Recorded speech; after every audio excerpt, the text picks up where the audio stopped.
Welcome to the Nerd Party.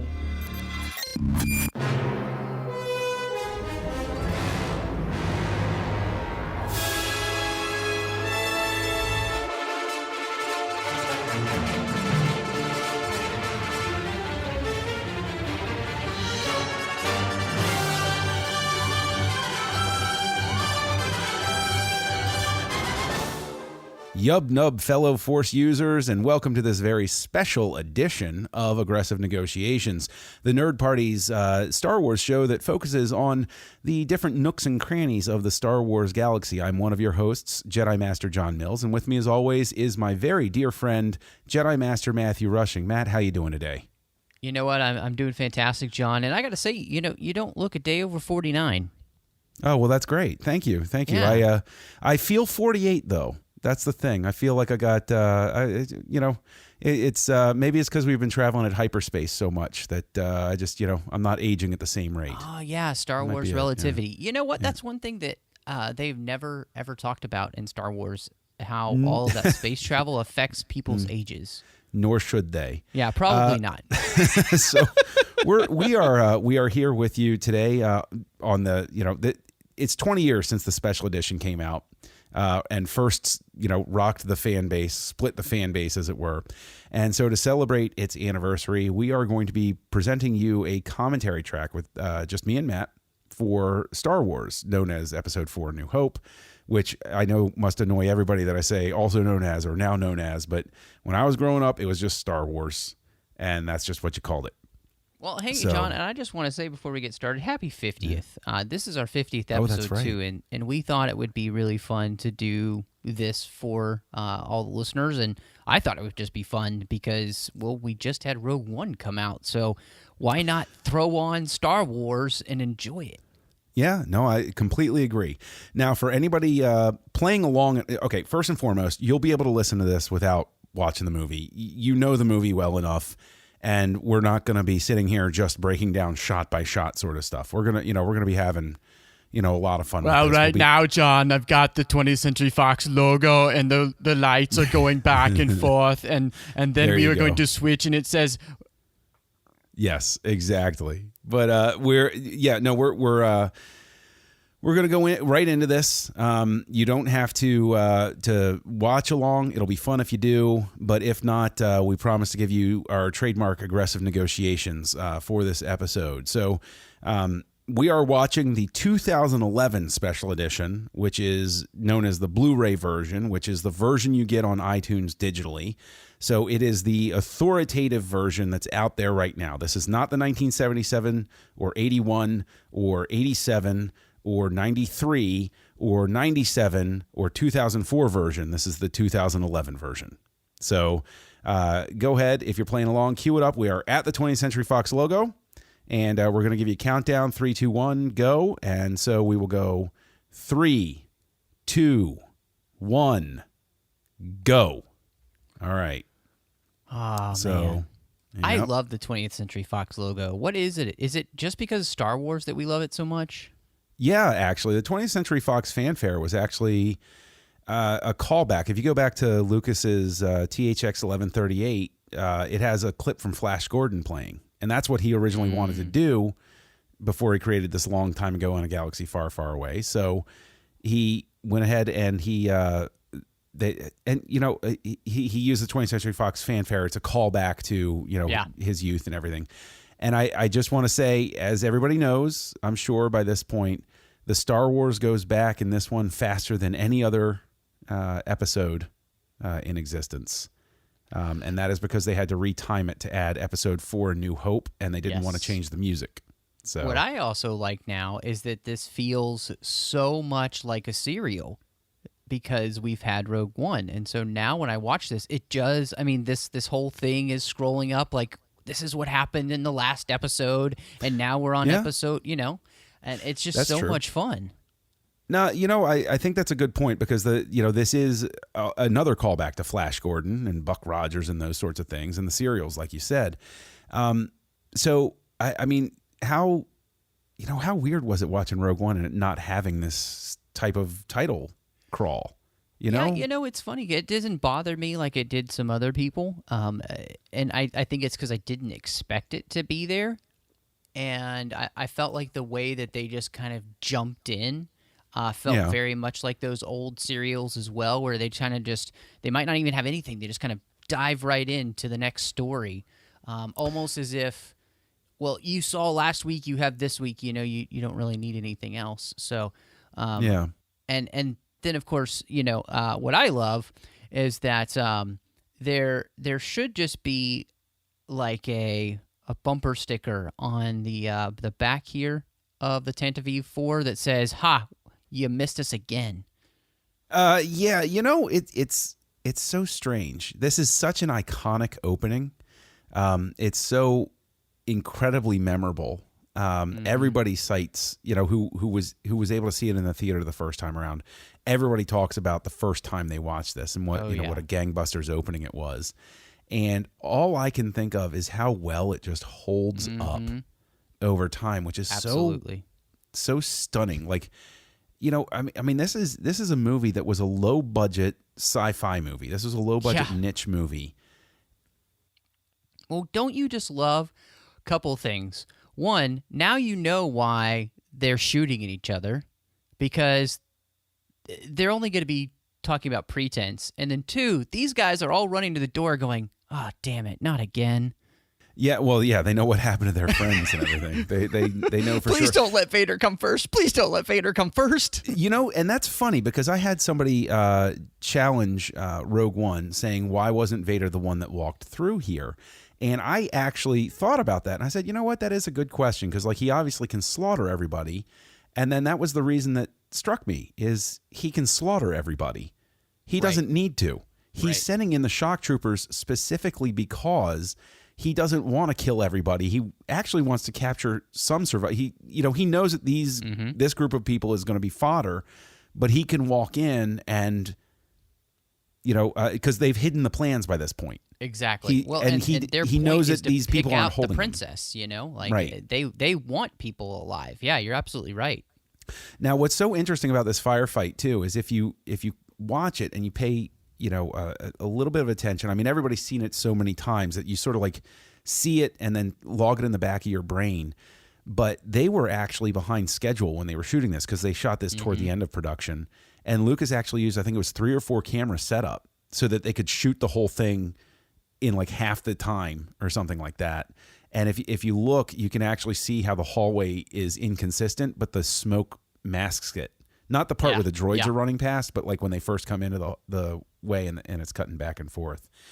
And but just to get back to the point about the low budget film, I really think that a lot of Star Wars' success has to do with the fact that it just opens up with this slap in the face and doesn't go into setup.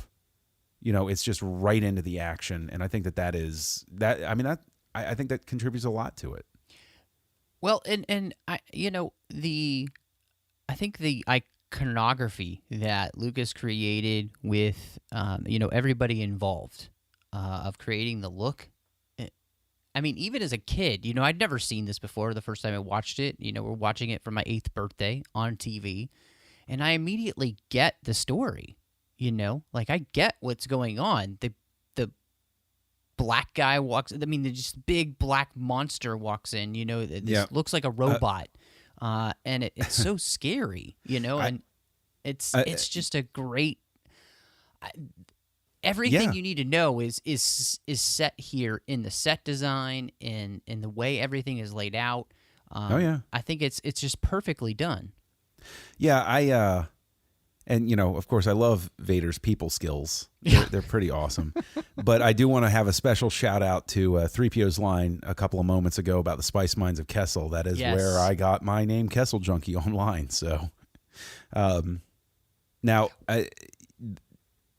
Vader choking this guy. The menace behind the choking is so fascinating, because when I was a kid, this scene scared the hell out of me. Oh, when I was a wee one. As I got older, it just became cool because it was like, Vader. But, it really is so terrifying. But now I watch that scene and it's so it's so weird that it retains its horror. I think that there is something like gunfire is one thing, seeing somebody getting shot is one thing. But when you have somebody who is actually laying their hands on somebody to kill them, that is such an intimate way to wipe them out. Yeah. That, that's what makes it so terrifying. Well, you feel the life force slip from them as you crush their larynx. I mean, it's pretty brutal. And what I love too is that, again, I think Rogue One does a great job of setting up why Vader is so powerful here, because he knows everything they're telling him is a lie. And so he's just, you can tell why he's pissed. He's like, well, I council ship, where is the ambassador? Well, I think that the lie becomes very brazen. It's one of those things where, again, when I first watched Rogue One, I was like, well, obviously they weren't on a diplomatic mission, and what are you talking about? But the thing is, the way I contextualize it is that Leia's calling his bluff. Mm-hmm. She's saying, this is officially what we're saying you did, and if you admit, that you chased us and caught us, you have to say why you were coming after me. This is actually, this scene now becomes a political maneuver to try to force Vader into a situation where they have to go to the Senate and admit that they've built this giant terror machine. And as we know, they've told the Senate that the Death Star doesn't exist, that it was a mining accident, what happened on Jeddah. And so, and that, I think that's another reason Vader is upset. He's tired of picking up the pieces of this Death Star's problems. He's just not happy. But no, I love how much Rogue One adds this. I do want some new dialogue. What are you talking about? I saw you 10 minutes ago outside of Scarif. And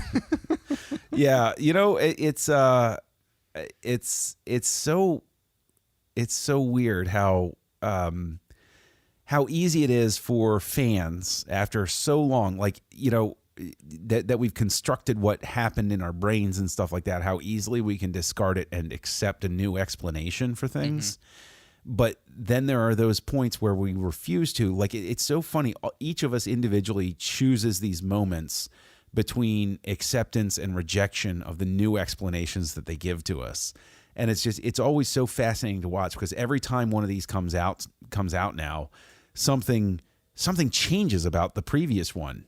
And every single one. It's so wild. The way that it works. Now, I will say that what's interesting is showing Star Wars now to younger kids does not play as well as it did for us. And I think a lot of that has to do with kids are used to much faster paced stuff. I remember showing this to my nephew several years ago. He fell asleep shortly after 3PO and R2 were walking around on Tatooine, and then woke up when the action started. Right. And he was like, yeah, the beginning was kind of boring. And it's so weird, I think, for us to try to plug into that thinking of, how could this be boring? How could this possibly be boring? No, I think you hit the nail on the head. There's just there is something about the pacing that is much different today, and how everything has to have an action scene every 5 seconds. And, there isn't another action scene here for a very long time. Oh, yeah. Yeah, for a very... And I don't know. I mean, that's what's so weird, too, is that Lucas had the opportunity with the big scenes to make it take even longer. It's so... I mean, I think it gets back to the idea that he wanted to punch people in the mouth to get their attention and then slow everything down. You're already invested by this point. He's like, wait, who's this guy who has captured the ship, and what's all of this going on, and the stormtroopers, what's happening, and then it slows down. But it really does really slow down. It's so, and every time I watch this, I can only imagine how miserable Anthony Daniels was in this costume. Exactly. No, it just looks awful. I mean, that's not exactly breathable material either. No. He's in a nylon body sock in a metal encasing in the desert in the sun. I mean, how desperate was this guy for a paycheck when he took this job? I don't think he had any idea what he was getting Yeah. into. But of course, it's also paid his bills for the last 40 years. So I got a question for you. How do you feel about that extended sunset shot when R2 is entering the canyon? you know what? I always kind of liked it a little bit, just because I thought it was really beautiful. It was one of those kind of iconic scenes from Lucas. He enjoys his sunset scenes in the different films, and those establishing shots he likes a lot. And so Yeah. it made sense for me that it was probably one of those things he just wanted and he never got, and so he finally went in and put it in there.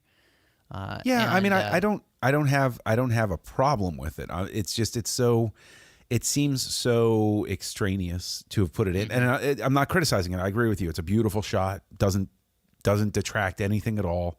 It's just it was such.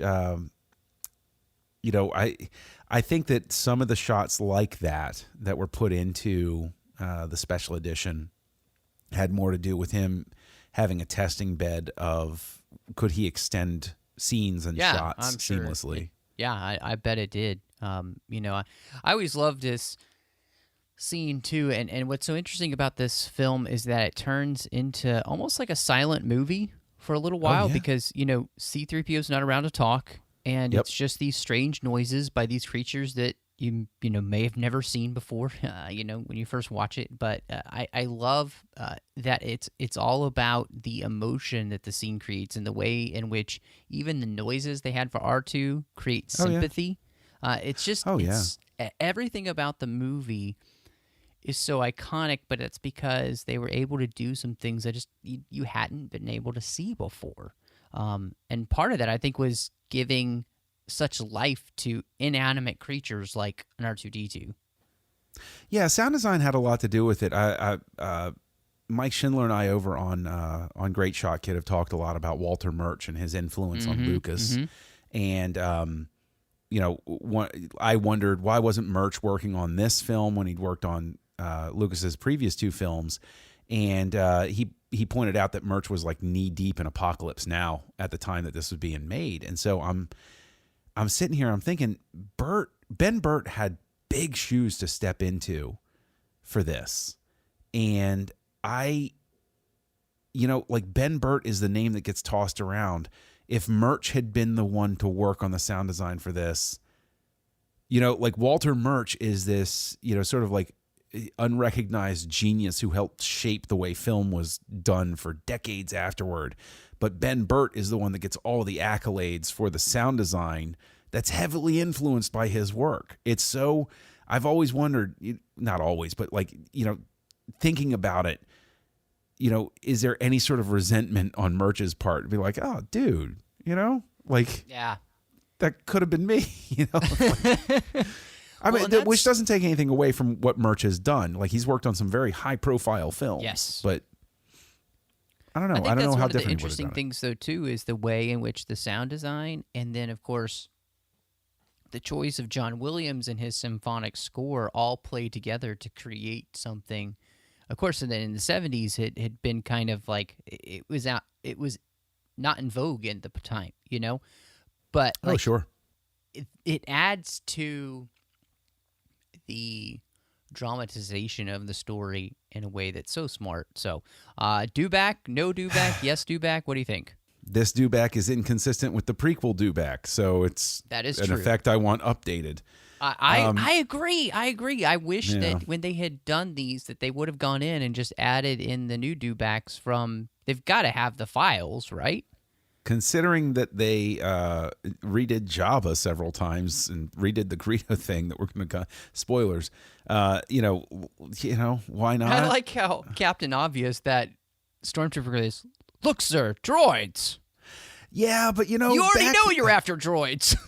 No, they don't. No, they thought that they hit him in the escape pod. They didn't know there was anything in it. Oh yeah, you're right. My bad. Sorry, Star Wars fans. You can catch us up at the Jedi Masters and tell us what an idiot Matt is. So. Oh, stop it! We're doomed. This is, what I have to say. This is C-3PO's least annoying film. I don't think he's annoying at all in any of his appearances. I find him annoying as we move forward in the series, but I think he is played perfectly here. and the amount of dialogue that he has and everything, I think it's done the I best. am fascinated by the idea that you find 3PO annoying. I really am. I've always found 3PO to be charmingly foolish. You know, like I like him. No, I understand. I get what you're saying, and I mean, it's not like I hate him or anything. Sure. He's not my favorite character in the series. So, Okay. what I love that's though fair is enough. this scene with all the droids that they're bringing out, and you're like, oh my gosh, these You know, if could Lucas use were some doing special edition help. no, see, if Lucas were, I'm glad that they left it like this because the Jawas are very junk true. dealers. You know, Very they're not true. dealing top of the line stuff. Like there is a part of me though that is that believes that Lucas, were he making this fresh today, there would have been like 35 different types of droids, you know, like CG'd in and stuff like probably. that. And it's You know, I have to go. I'm going to go back real quick to when Vader is choking. I think if this had been made today, Vader wouldn't be actually holding him with his actual hand. I think he would be holding him in the Force and having him choking him through the Force, but levitating him as well. I'm pretty sure that that's what it would be. I don't have any reason to disagree with you except like the hope in my heart that he wouldn't. And by the way, everybody, right now we're at the scene where Uncle Owen is meeting up with C-3PO, where everybody says, oh, how could Owen not recognize him? Okay, let's set all of that aside. You find me where C-3PO tells Uncle Owen what his name is before he goes missing again. Well, not only that, but all protocol droids look the same. Right, there was a silver one right behind him, I and 3PO know. and 3PO was gray the last time Owen saw him. Exactly. I mean, So- like, when has Owen ever seen 3PO look like this? But to double back again to Vader, I would hope he wouldn't have him. I would hope against hope that it wouldn't be that way, because the reveal of Vader's power in the Force is when he's choking Yes. Mahdi later. Yeah, And you're it's right. like, so You're I absolutely think right. I think storytelling wise, he'd leave it that way because it builds. It shows that Vader is physically powerful. Then it shows that he's mystically powerful, and then you get the saber fight. So there's an escalation there. Mm-hmm. So was R2-D2 the biggest jerk droid ever for not just telling everybody the story? Biggest jerk droid? Yeah, you know, I mean, he knows everything. He's been everywhere. I mean, but he never tells anybody what he knows. But at the same time, could he be noble? Because he knows, I don't know. Well, okay, so the real word answer, obviously, is that George didn't know at this point all that No. stuff. Okay? In universe, I honestly believe that R2-D2 would tell somebody if somebody asked him the question, but that's not his place. I don't know. Would he tell them if they asked the question unless somebody said to him, you got to keep your mouth shut? I mean, for all we know, he's staying in It contact. could possibly be. You know, he's staying. I mean, you know, if we bring in Star Wars Rebels, 3PO and R2 are going out on errands for Bail Organa, Right. to begin with. So R2 obviously is kept somewhat in the know because 3PO, again, well-meaning fool. So, you know, that's one of those things that I don't know. I don't know, man. I think that I like to think that Obi-Wan Kenobi asked him never to say anything if he came across Luke. I don't Or Yoda, or even Ahsoka. I like to think that they never ever thought, like, they didn't know that it was going to come to this point, this specific point, that it would that's wind up with probably Luke. true. And so they would have said, you have to, you know, watch out for Leia, and you can't say anything because it would put her in danger. And I think R2 is loyal enough to say, okay, I'm not going to say anything. We've seen that happen I mean, we've seen that happen before, and R2 definitely is independent enough to make up his own mind about things as well. But think about the storage. Does R2 have like a link up to the cloud? I guess he can't because he travels all of these different places. But think about it. Like, how much storage is going on? He's a computer, basically. Oh, yeah. So how much freaking storage does he have that he has, like, you know, these decades of memories?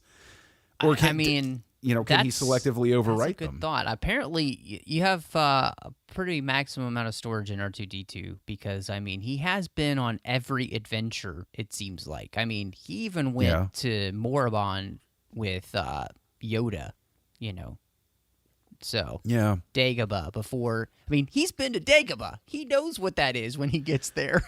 I don't know. I mean, I think that in my head canon, R2 has had problems. Like he gets blown up at the end of Star Wars, spoilers, and he gets, shot in Return of the Jedi. I think that he has gaps in his memory. Yeah, I think that he knows probably the general structure of things, but I think that R2's taken he's taken such a beating that, it's like, hey, R2, do you remember this? Kinda.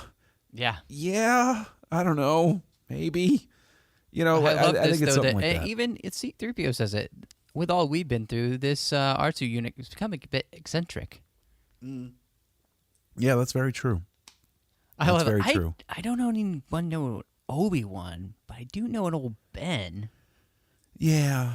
Well, hey, you know what? Google search your own name sometime and find out how common it is. Do you know that when I search my real name, even with my middle initial, I am not very high in the search ranking? Well, okay. Kessel Junkie comes back. There's a definite identity there. But when I search my name, like it always comes up with a ton of different people. My real name doesn't come up till like the end of page 2 or something like that. Well, hey, my name doesn't either because, if you search Matthew Rushing, you'll find a famous ballet dancer. So. Oh no, I could see that. I could see that. Yeah. Some people fight crime in their spare time. Yeah, it's me from an alternate universe. So yeah. I don't know. You always seem so graceful.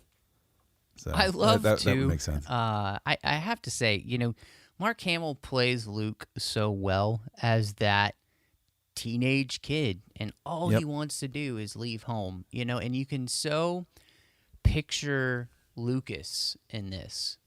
Oh yeah. The guy who just wants to be out there, he wants to be doing stuff, and at this, that tapping into that whole Lucasian racer, loves machines and fast cars and that kind of, and Luke wants to be out there in the middle of the action just like Lucas did, and it's so autobiographical in some ways. I love it. Yeah, well, I mean, Lucas, Uncle Owen is him.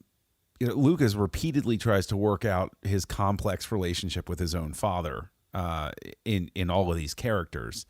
And Uncle Owen is very much, I would imagine, the way his dad was, that I've read him described, which is, very no-nonsense, business-oriented, get your head out of the clouds, you got a life to live, that sort of thing. But at the same time, Owen's not a bad person. Even taking out of the fact that like he's watching over Luke and Luke is Anakin. So it's so easy for Luke to look at Owen and say, "You don't understand. I've got dreams." Well, Owen, like any human being on the planet, had dreams too, but he's had to accept, this is the life I have. I don't think that he is, awful in any way. I think that he is overly cautious. Like he's a person who has gone through life and is trying to protect Luke and say, you know what? Yeah, keep your dreams, but you gotta be prepared for the fact that they might not work. Oh, yeah, absolutely. And don't you think maybe he had other dreams for his life, Owen? Do you think he always wanted to live on Tatooine and just do this? Do you think he wanted something else, and to protect Luke, that him and Beru stay here? I mean, I think that's an interesting thing to think about because, like you said, he's not a bad guy. Actually, he reminds me a lot of Jonathan Kent in Man of Steel, who's so worried about his son and what the world might do to him. I think the same can be said for Owen and how he feels about Luke. He's so worried about what might happen to Luke because he knows what happened to his half-brother. He knows the story. And so their job is to protect this boy. And, and of course it leads to this amazing moment with the twin sunsets, which is just, it's one of the best scenes ever in film, honestly. Well, I mean, the music and the editing and all of that stuff is perfect. But again, I think it's so fascinating because it's such a callback to what movies can't seem to be anymore in a lot of ways, like the big blockbuster ones at least. This is a moment, the dreamy feathered hair. Is that what you're? No, but I mean, like, it was just composed of the simplest of effects shots. There wasn't anything, like, it was just, it spoke to the character, and it was just, you know, I know I sound like an old grumpy guy. Yeah, exactly. It's a quiet scene. Yeah. And it's, again, it's a testament to the fact that this movie takes its time to move along, to build to what it wants to do. I mean, you know, in terms of actual screen time, we haven't spent that much time with Luke, but we feel like we know him. In a sense, it's a lot like what we later get with Rey. Only Rey, there's not even like really any dialogue with her. It's like 6 minutes of just music and action. And with this, at least, we get a little bit of dialogue with Luke, but both of them, we feel like we understand their entire lives and everything about them when we've just had a few moments with them, really. It's really a testament to, you know, how brilliant the story is. And now one of the rare fades instead of a wipe in Star Wars just happened, if you're watching along. So, well, and the classic thing I think that he's able to do is to tap into the archetypes, but it doesn't feel like a cliche. Yeah. And I think and maybe it's just because it's set in space, and when this movie came out, you know, that wasn't a really popular thing to do, and so it felt more original. And Sure. of course, nowadays that it doesn't feel as original because everybody's trying to emulate it. But you know, there is a way in which Lucas is able to pull out all of those things that we're so familiar with and make them feel familiar and new all at the same time. And I think that's the best thing that Lucas does, and that's what makes so many of his movies so successful. You know, whether it's the Star Wars franchise or Indiana Jones, they both really do that. Yeah. Banthas. What's your take on Banthas? I think they're You do? awesome. I don't know why I've loved them ever since I was a kid. I was a big fan of elephants as a child. They were my favorite animal. So Banthas are right up there. They're pretty cool. It's so. The thing is, I think that what's impossible to convey is just how. I mean, it's an elephant in a big wool coat, basically, but it's completely convincing. There's no. It's so clever. And now I will say, with the scene we're watching right now, obviously, is, you know, we got if you're not playing along, is the sand people scene. When watching this growing up, pan and scan as opposed to letterboxed, you could not see the sand person walking around from the bantha, because Luke has the line, Yep. You know, the sand people, all right, I can see one of them now. When you're watching it widescreen or in the theater, you see the sand person walking around the bantha, and you're like, yeah, I see him too. For the longest time growing up, the original VHS, which I still have, which I still own, that shot was locked, and he'd say, sand people, all right, I can see one of them now. And when you were a kid, because, you know, it had been years since you saw it in the movie theater, you'd sit there, you were like, what the hell is he looking at? I don't see anything. So there you go, kids. That's why letterboxing and widescreen TVs have made the world better. I gotta love the crate dragon yell here in the Rock. You know, I'm not nuts about the addition of the Rock in front of R2. Yeah, it just never makes sense to me. I don't. But the crate dragon's noise changing every. It's kind of like, you know, now it's at the point where I'm kind of like, yeah, okay. I just kind of, you know, it's so. For me, when I was a kid, it never communicated to me that he was creating an illusion. Yeah. It was just like, looked like just somebody walking around flapping his arms. And it was like, why the hell would they be scared of that? They're armed.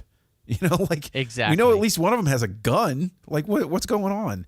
But, you know, when you understand what he's trying to do, I guess it makes sense. And of course, now that we've met Obi-Wan Kenobi, we can gladly say that the best special effect in all of this film is his hairpiece, because I did not know for a long time that he did not have hair at this time.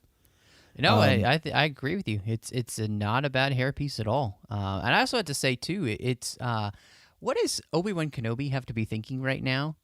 R2-D2. Haven't seen him in a while. Luke. My name. Yeah, you know, I haven't gone by that. Now that's a name I've not heard in a long time. I haven't gone by that since Before You Were Born. Right before you were born. I mean, like that. This is definitely one of those maneuvering sort of things where it's he's been like, out in the sun a lot. I mean, give the no, guy no, a no. break. But I mean, like it's one of those skirting the line Yes, no, you're things right. with Lucas where it's like when you were growing up, I was like, oh, I haven't gone by that since Before You Were Born. So you're thinking, oh, well, like a decade before Luke was born or something. And as you find out, it's like, Obi-Wan, you take the kid. Okay, now I'm Ben. All right, like it's it's kind of silly. But I will say that one of the best moments of Guinness's performance is actually when he's talking to Luke during the first introduction here, and he says, "Oh, he's not dead," and his eyes go, "Oh, not yet." It's such a subtle little play that I think that speaks to Sir Alec Guinness's choices and talent. I really think that without him, this movie doesn't work as well, obviously. And he was nominated for Best Supporting Actor as a result. But it was, and I just noticed real quick when he says quickly they're on the move, he has to be sensing them in the Force. I've never picked that up before. Maybe I'm just a dummy, but, no, I never thought about him sensing them in the Force. Yeah. I figured he would have just, okay. But Okay, it just no, that- all of a sudden it just clicked to me like he's feeling it. He's like, we got to get out of here. They're coming back. But didn't he hear them? I thought. Well, whatever. I mean, he could still be sensing how close they are because they have to run all the way down the rock. Now, I will say that this is a testament. Now, the cinematographer on this, Gil Taylor, also did 2001. He and Lucas apparently fought tooth and nail through this movie. Gil Taylor considered Lucas a young punk who didn't know what he was doing. And had different idea for the way things looked. Lucas had to fight for everything. But I will say that one of the real testaments to, Gil Taylor's ability to set up and light a shot is the fact that at no point do you ever doubt that even though if you really look at it, the windows, you can't see out them. Right? There's nothing outside them, which is kind of a strange thing. I mean, the fact that this is an indoor set, it actually feels like it's in the desert. Yep. It's lit so well. And that's one of the things that I think makes Star Wars stand out a bit is I've had some harsh words for the cinematographer on Return of the Jedi because a lot of his nighttime or supposedly outdoor or set shots are very by the book lighting as opposed like you can tell a very clear difference if you compare the way Star Wars is shot and lit with the way that Return of the Jedi is shot and lit, and I think that you see a real difference when you compare them. I do love that Obi-Wan says that the Jedi are all but extinct. Yes. So it even alludes to the fact that there could be more Jedi than just him and Yoda. That there is the possibility that there could be more, but it's not enough to do anything. I want to talk to you about that though, because one of the things that I've always found so poetically beautiful about the way that the prequels and the originals were set up before Episode 7 and Rogue One come along is the fact that at the end of Episode 3, you have 2 Jedi and 2 Sith. There's a very real sense of like a strict reinforcement of that theme of balance. You don't feel that like saying, oh, well, there are some other Jedi out there. I mean, I think it's important that they need to be, when we encounter them, at least in my headcanon, there's somebody who has left the order or somebody who didn't complete their training. So they're not actual Jedi left out there. Kanan could still be alive at this point for all we know. Yeah. He probably will be when it's all said and done. But he isn't. I mean, is Kanan a Jedi by this point? In Rebels, we followed him for 3 Yoda seasons. knighted him So through he is the a Jedi. temple vision. So he is considered a Jedi Knight, at least by Yoda. So Interesting. Yeah, but that's right. I understand what you're saying, and I think that the poetry of there being 2 on both sides is pretty poetic. But it also it alludes to the fact that the Sith were in hiding for so many years, just a master and apprentice. Yeah. And now that it has happened again with Yoda and Ben taking on that aspect, waiting for their time to return. But it's also interesting to think that they're really not alone, because they also have Qui-Gon as a disembodied, force. Is Qui-Gon still around by this point, though? That's a good question, but I don't see any reason for him not to be. I mean, we have nothing in canon that says that Force, ghosts and we don't people- have anything left that says that Exactly. Force ghosts have to move on. Right. Hey, look, it's we Krennic's used empty to. chair. That I will say that is rather sly of them. And actually, And there's a few empty chairs there, but yeah, you can tell that one of those had to be Krennic's. Yeah, if you're not playing along, we're in the Death Star conference room now. Tarkin's introduction, and we're pointing out that you can see where Krennic's seat at the table might have been.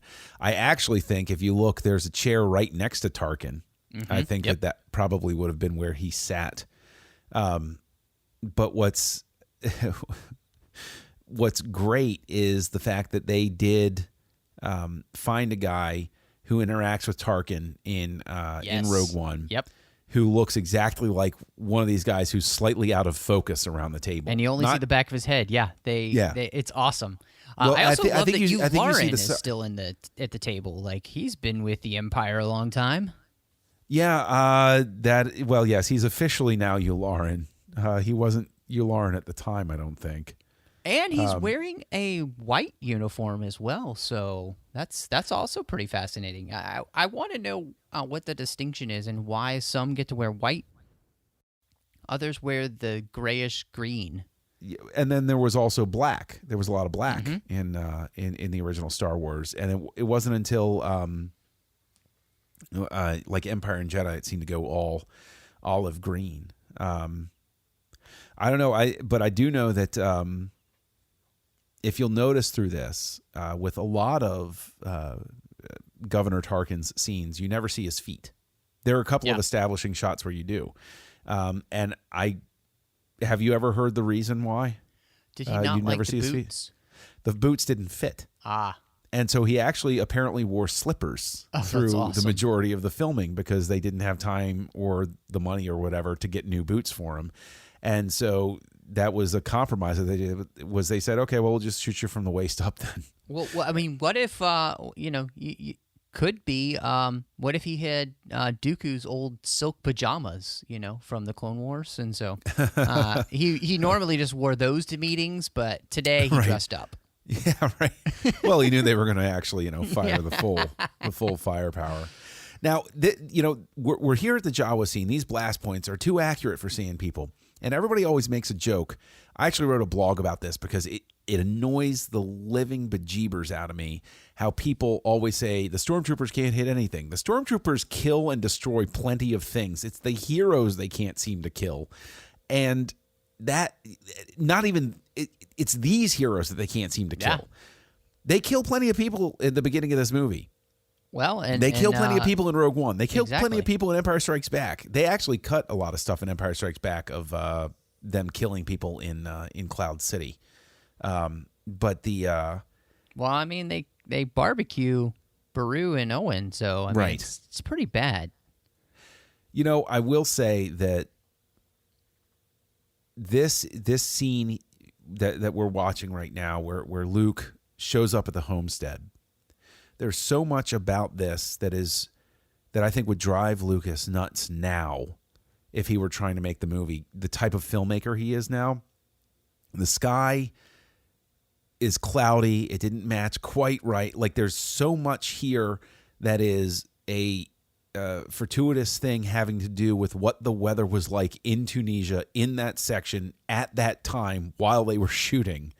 And just rolling with it as opposed to trying to control how perfect the sky was. And the reason I pointed out specifically is because one of the things that has driven me nuts always is somebody pointed out that in episode 2, when Anakin is standing after the nightmare looking out on what looks to be a serene, lovely, sunny day with clouds.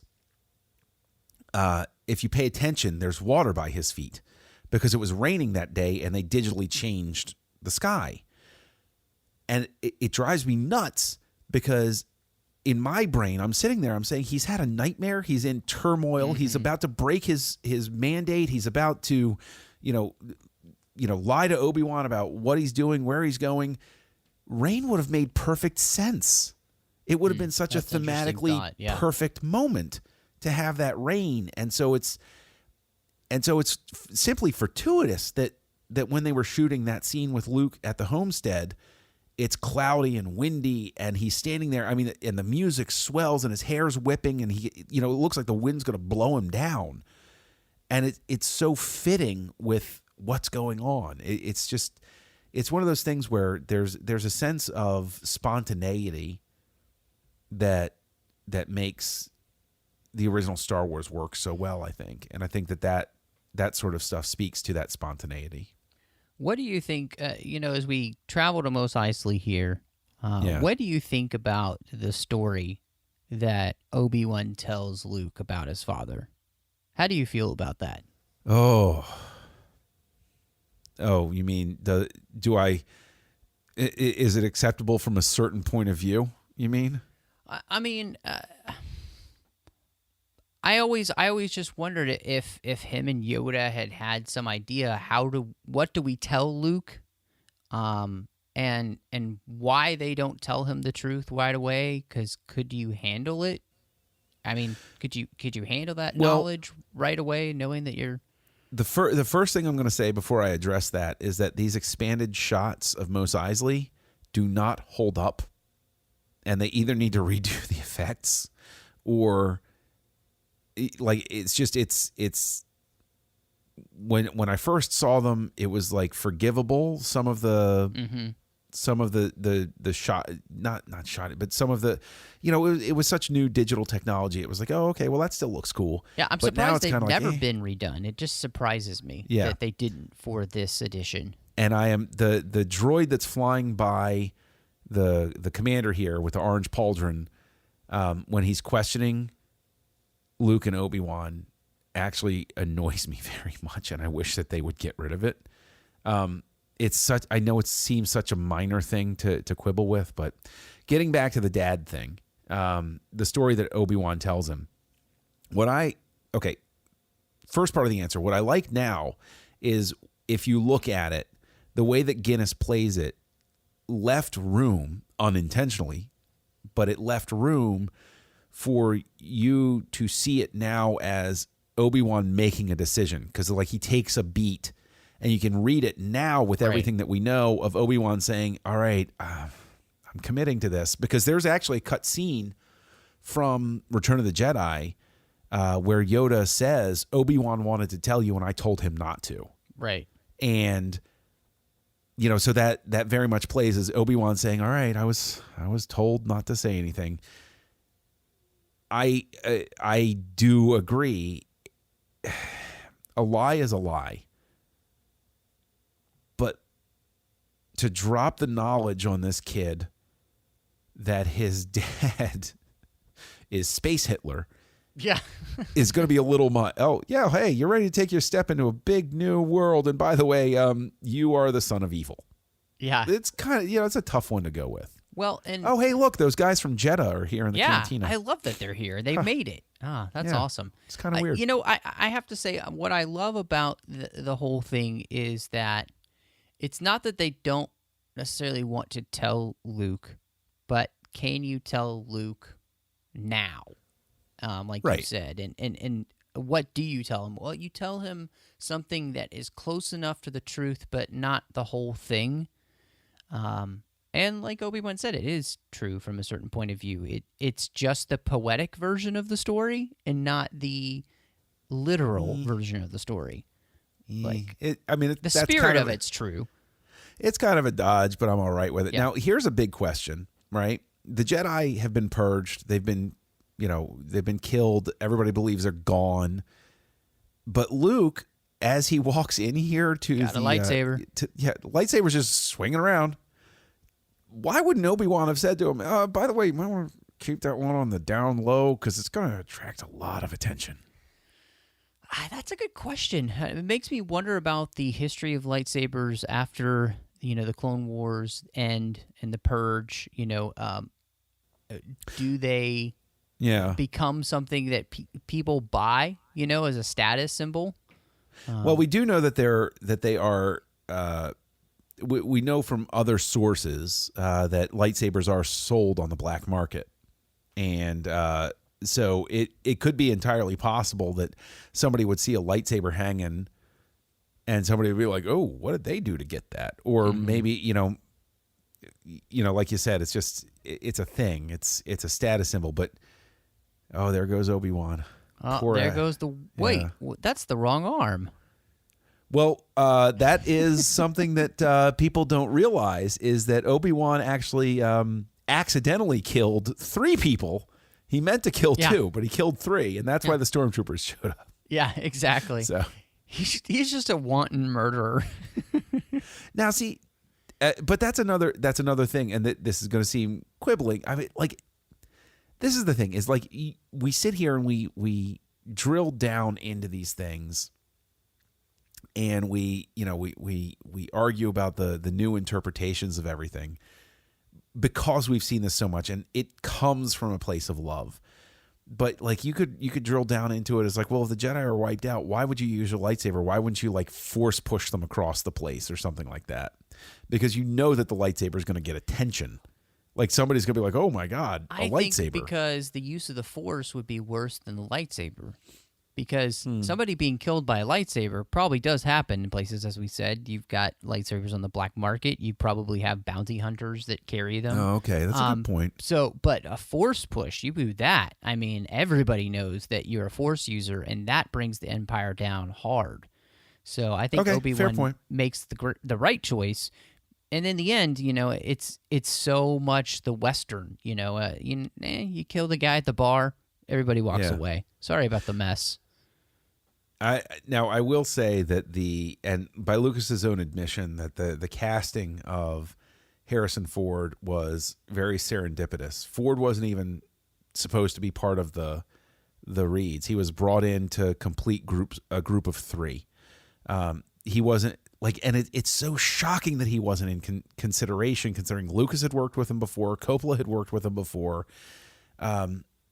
I even just recently watched for the first time for Great Shot Kid, The Conversation, which was an Oscar-nominated film, and Harrison Ford has actually a fairly sizable part in it. So, like, it's stunning to me. Why wouldn't Ford have been a bigger name before Star Wars? I'm glad he wasn't, because I'm heaping praise on Guinness before, but seriously, without Ford, this movie does not have as much life to it. One of the things that is, and I want to piggyback off of that because I think it's really important. Alec Guinness wasn't a huge fan of Star Wars. I mean, you can just read about it. He wasn't a huge fan of it. But he did his job, and he did it so convincingly, he made you believe that he was as the character. Like, he made the character of Obi-Wan Kenobi. Ford is known for saying, George, you can type this, but you can't say it, Right. And that's edited for families. Yes. But him and Hamill and Fisher play it so convincingly that you don't know the difference. They make you buy it, whether that's great dialogue or not great dialogue, but they make it great dialogue.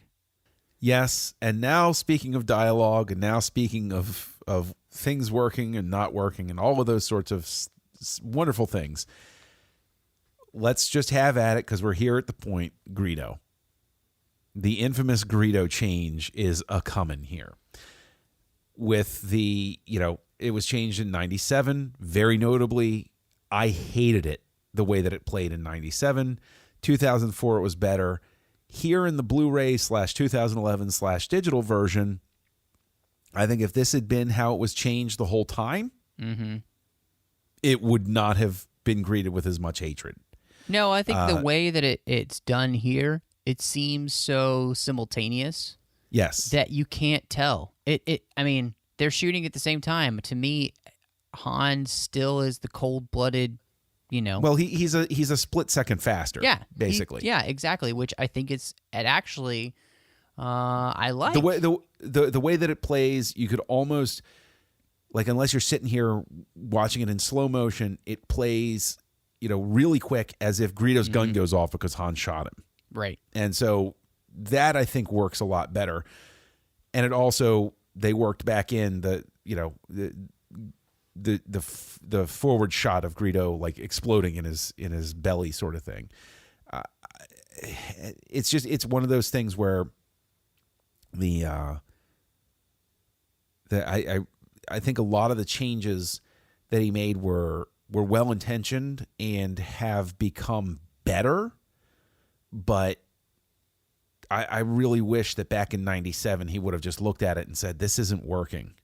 This isn't working," and said, right. "Let's just keep it the way that it is," or we're coming up on another sort of point for me to harp on here is I have come to the opinion, and I want to get your reaction. I don't know if we've discussed this before. We may have, but if we did, it was a long time ago. I'm of the opinion now that you either have Greedo or you have Jabba. You do not have both.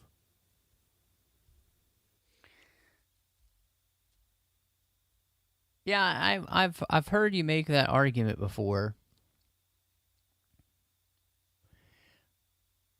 And what I like about this scene being added to the Greedo scene, it to me it almost just has the feeling that Greedo just caught up to Han before Jabba does, and he was hoping to get the reward.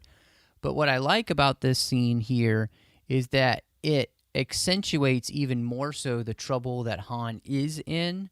So by the time you get to Empire and you realize that he still hasn't paid off Jabba the Hutt, and they've been running into more bounty hunters, I think that these two scenes together give you a sense of why Han would be wanting to leave the rebellion at that point. But even before that, I also think it gives a sense of to why Han wants to take that reward that he gets from delivering the princess so he can go pay this off so he can be a free man again.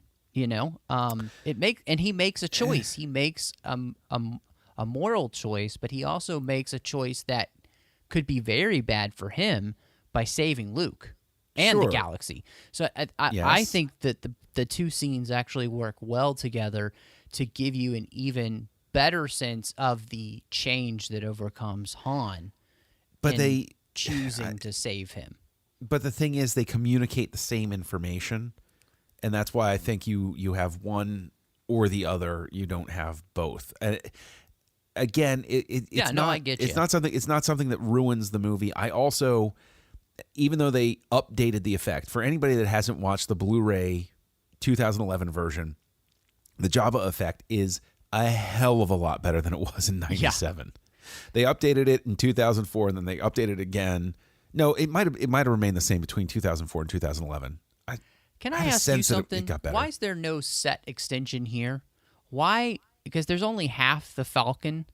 Why don't? Oh, you don't need to see. No, I don't feel like there's half the Falcon. I do. I can always tell that there's a wall there. It's always bothered me. I think it plays just fine. Okay. I do. I think that the only angle you see the Falcon from, it doesn't. It's never communicated to me that it's limited. Now, one thing I will say with the editing that took me the longest time to piece together was that Chewie was firing from the little gun we're going to see in Empire Strikes Back. Like, for the longest time, I thought Han just had a really kick-ass gun. And then I was like, oh, wait a minute. No, Chewie's in the cockpit firing that thing. Mm-hmm. And so you almost wonder, in a sense, with all of the tiny little stuff, it's almost like the 3PO's microphone cable remaining when he's at the Jawa Sandcrawler. Mm-hmm. Like, why didn't you, if you were obsessing about these things, why didn't you just insert a quick shot of the gun dropping so that it was more clearly communicated that Chewie was helping him out? You know what I'm saying? Right. It's just one of those things. Again, it's not anything that ruins the movie. I mean, I'm still loving the movie immensely. I mean, this thing is so much fun that and of course, in the Falcon cockpit, one of the things that I love that they addressed in Empire Strikes Back is if you look at the back wall and the side, the lights don't match up. The horizontal lights don't go together, but then in Empire they do, and I think they do at any point going forward. And that's one of the things that drove my wife nuts. Was she got to go to Shanghai Disney where they have the Star Wars experience. Oh, nice. Right. So she got to sit in the Falcon cockpit and everything. And she has this picture. And I started asking her certain things about the layout of like the controls and the back and all of that stuff. And she's like, what are you talking about? I was like, well, the difference between Star Wars and Empire, if you're looking at it. And she just looked at me and she said, you're insane. I was like, what? It's right there. It's committed to film. Come on. I'm not the crazy one. You're the crazy one. So, but, it just reinforced for me every so often when I have those conversations with, let's just lovingly term somebody like my wife as a normal, like it just reinforces for me that I've seen this movie so many friggin' times that I notice things that no sane, rational person notices. Like I feel it. Do you feel this way that like sometimes when you catch the stuff that wasn't addressed in the special editions, like you feel like the movie better than Lucas even did in terms of like the frame by frame stuff? Like he knew what he wanted to fix, but then like other stuff he was like, he's not even really paying attention to it. No, I sometimes I do feel like that. I'm like, why didn't you do this or why didn't you do that? I mean, like even just the rotoscoping on the lightsabers. Why didn't you make it consistent so it looks the same throughout this entire movie? It just annoys the crud out of me. Well, George, how now did that not annoy you? But now with the Kyber crystals explanations, going back to what was in the West End Games explanation that was used to account for the inconsistent saber effects, it's just how strong your connection to the Force is at that time, even though non-Force users. Hey, you know what? You can use it if you want to. That's I don't true. buy it That's either. True. Now, I do like this. I love that we're here on the Death Star and they're confronting Leia, and we're about to see what the full power charge can do. And it not only obliterates a planet, but it basically just turns it into dust. Yes. That space dust. We saw in Rogue One how destructive it can be. But here it's mind-boggling what it does. Yes, it is mind-boggling what it does, and I think that Rogue One was an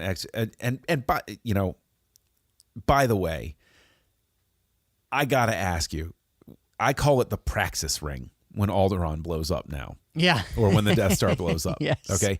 Now, to give background to anybody who's not, a super nerd, I call it a Praxis ring because the first time you ever saw that horizontal ring go out from an exploding planet was Star Trek 6. Star Trek 6. And it has become like a favorite effect thing, I guess, to establish depth of field or something. I don't know. But how do you feel about it? How do you, like, I consider it unnecessary. It doesn't ruin anything, but like it's so unnecessary to continually add these rings that like go out from everything. It's like, enough already. Like, it's like a rock and roll band that like, experiments with some new instrument, and then all of a sudden it's on like every song on the album. Yeah. You're like, okay, settle down, guys. Settle down. It's okay. No, I'm right there with you. And I mean, does it even make physical sense in the laws of physics to have there's plenty in Star Wars that doesn't. Be like a ever expanding explosion outwards in all directions, not just one. So, I mean, but hey, at least I know what it looks like when a Wookiee pulls somebody's arms off now. Thank you, J.J. Abrams. Hey, they cut the scene, and I applaud them for cutting that scene. And I don't care what arguments I get into with people. It was a wonderful decision on the part of Abrams and his editors not to keep that Unkar Plutt scene in episode 7. I mean, it's just unnecessary. So yes, and that's what that was. Who did I get in a disagreement with about that? But it was online, and I mean, it was a friendly disagreement. But they were like, no, it belongs in, and I'm like, no, it's a completely unnecessary thing. like adding Jabba in if you're going to have Greedo. I love Zing, how simple sorry. the discussion of the Force here is with Luke, and it's done in such a way that's so understandable for a kid, to get what they're talking about.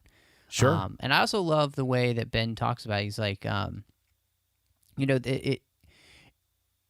it doesn't just it's not there to control your emotions and yourself, but it's also there to obey your commands. You're supposed to have this symbiotic relationship that you both work together, and I really like that because it harkens back to what Obi-Wan talks about in Episode 1. Now here's a big question for you, something that I've never been able to figure out. What the hell is the point of a helmet with a shield on the front that you can't see out of? I don't know. Okay. I'm glad that you don't know either, because since I was a kid, I'm like, why do you have this helmet? What good is this? It doesn't make sense. I mean, I guess if you're expecting something to blow up, but if you're on a ship, something blowing up's terrible. Yeah. Why would you have I wouldn't bother having that helmet, because if something's blowing up that bad on my ship, I'm probably dead. Exactly. Yeah, I mean, you're not going to survive. They're coming up all. on Alderaan. I mean, the new space beach that they just created. Pebble Beach. Yes. Exactly. Now, interesting thing about this is something that I've harped on for a long time. Is there are a lot of people where I was in discussions with them, that hated the prequels, and they said because they didn't explain this, they didn't say this, they didn't name that. They say Mos Eisley in Star Wars. They never say X-Wing. They never say Y-Wing. They never say Tatooine. There's so much that all of our lives we have gotten from the ancillary materials that it's such an interesting thing to me how we can, again, I think it goes back to what we were saying earlier, how fans can pick and choose what they have a problem with. It's a fascinating thing to me. Now, we're at the point right now where they've come out where Alderaan used to be, and this scene was originally, this is the reason there's an asteroid chase in Empire Strikes Back, is this scene was originally supposed to be the Falcon whipping through an asteroid field, but they couldn't do it. And so all they did was, it was a camera pointed up and somebody just dropping rocks towards it. Yes. And it's like, oh, okay. And so like, that's one of the things that I think that might provide sort of the strongest argument about the special editions is, yes, there's a frustration. Films are never completed. They're abandoned. I didn't want to live with my abandonment. But at the same time, living with your abandonment makes you bring a bigger, arguably stronger game for the next one. He couldn't get his asteroid field in this one, so he said, I'm going to work it into the next one, and they found a way to work it into the next one. And the Cantina always annoyed him in this. So you know what? I'm going to do the Cantina again, but it's going to be Jabba's palace, and it's going to be lots of Muppets, and there's going to be people everywhere, and there's going to be a song and dance number, and everybody's going to love it. And there's going to be a Rancor underground. You know what I'm saying? Like, yes. I think that going back and revisiting your thing is, I think there's a valid argument for it, but then there's a valid argument against it to say, no, just make the next one even better, and I'll forgive the shortcomings of the previous one if you just keep upping your game and making it even stronger. Well, and I think that's one of the things that I just loved about Lucas is that his imagination was so vivid with what he did want to create. Yeah. That they couldn't do it, and they had to scratch tooth and nail, blood, sweat, and tears to make it happen. Yeah. And each and every movie, I mean, even the prequels, they're still having to do that. Like, they didn't know how they were going to do Yoda in Episode 2. They spent, a long time making sure that worked. Yoda was originally 4 feet tall and blue. Just go ahead and read the novelization. Yeah, and so, I mean, just everything that George did, he was always pushing the boundaries, and it was just because his imagination was so big, and he needed to be completely free. And even in this film here, I mean, it opens up a whole new world in incredible ways for filmmakers. And I kind of love that George just never took no for an answer for the most part.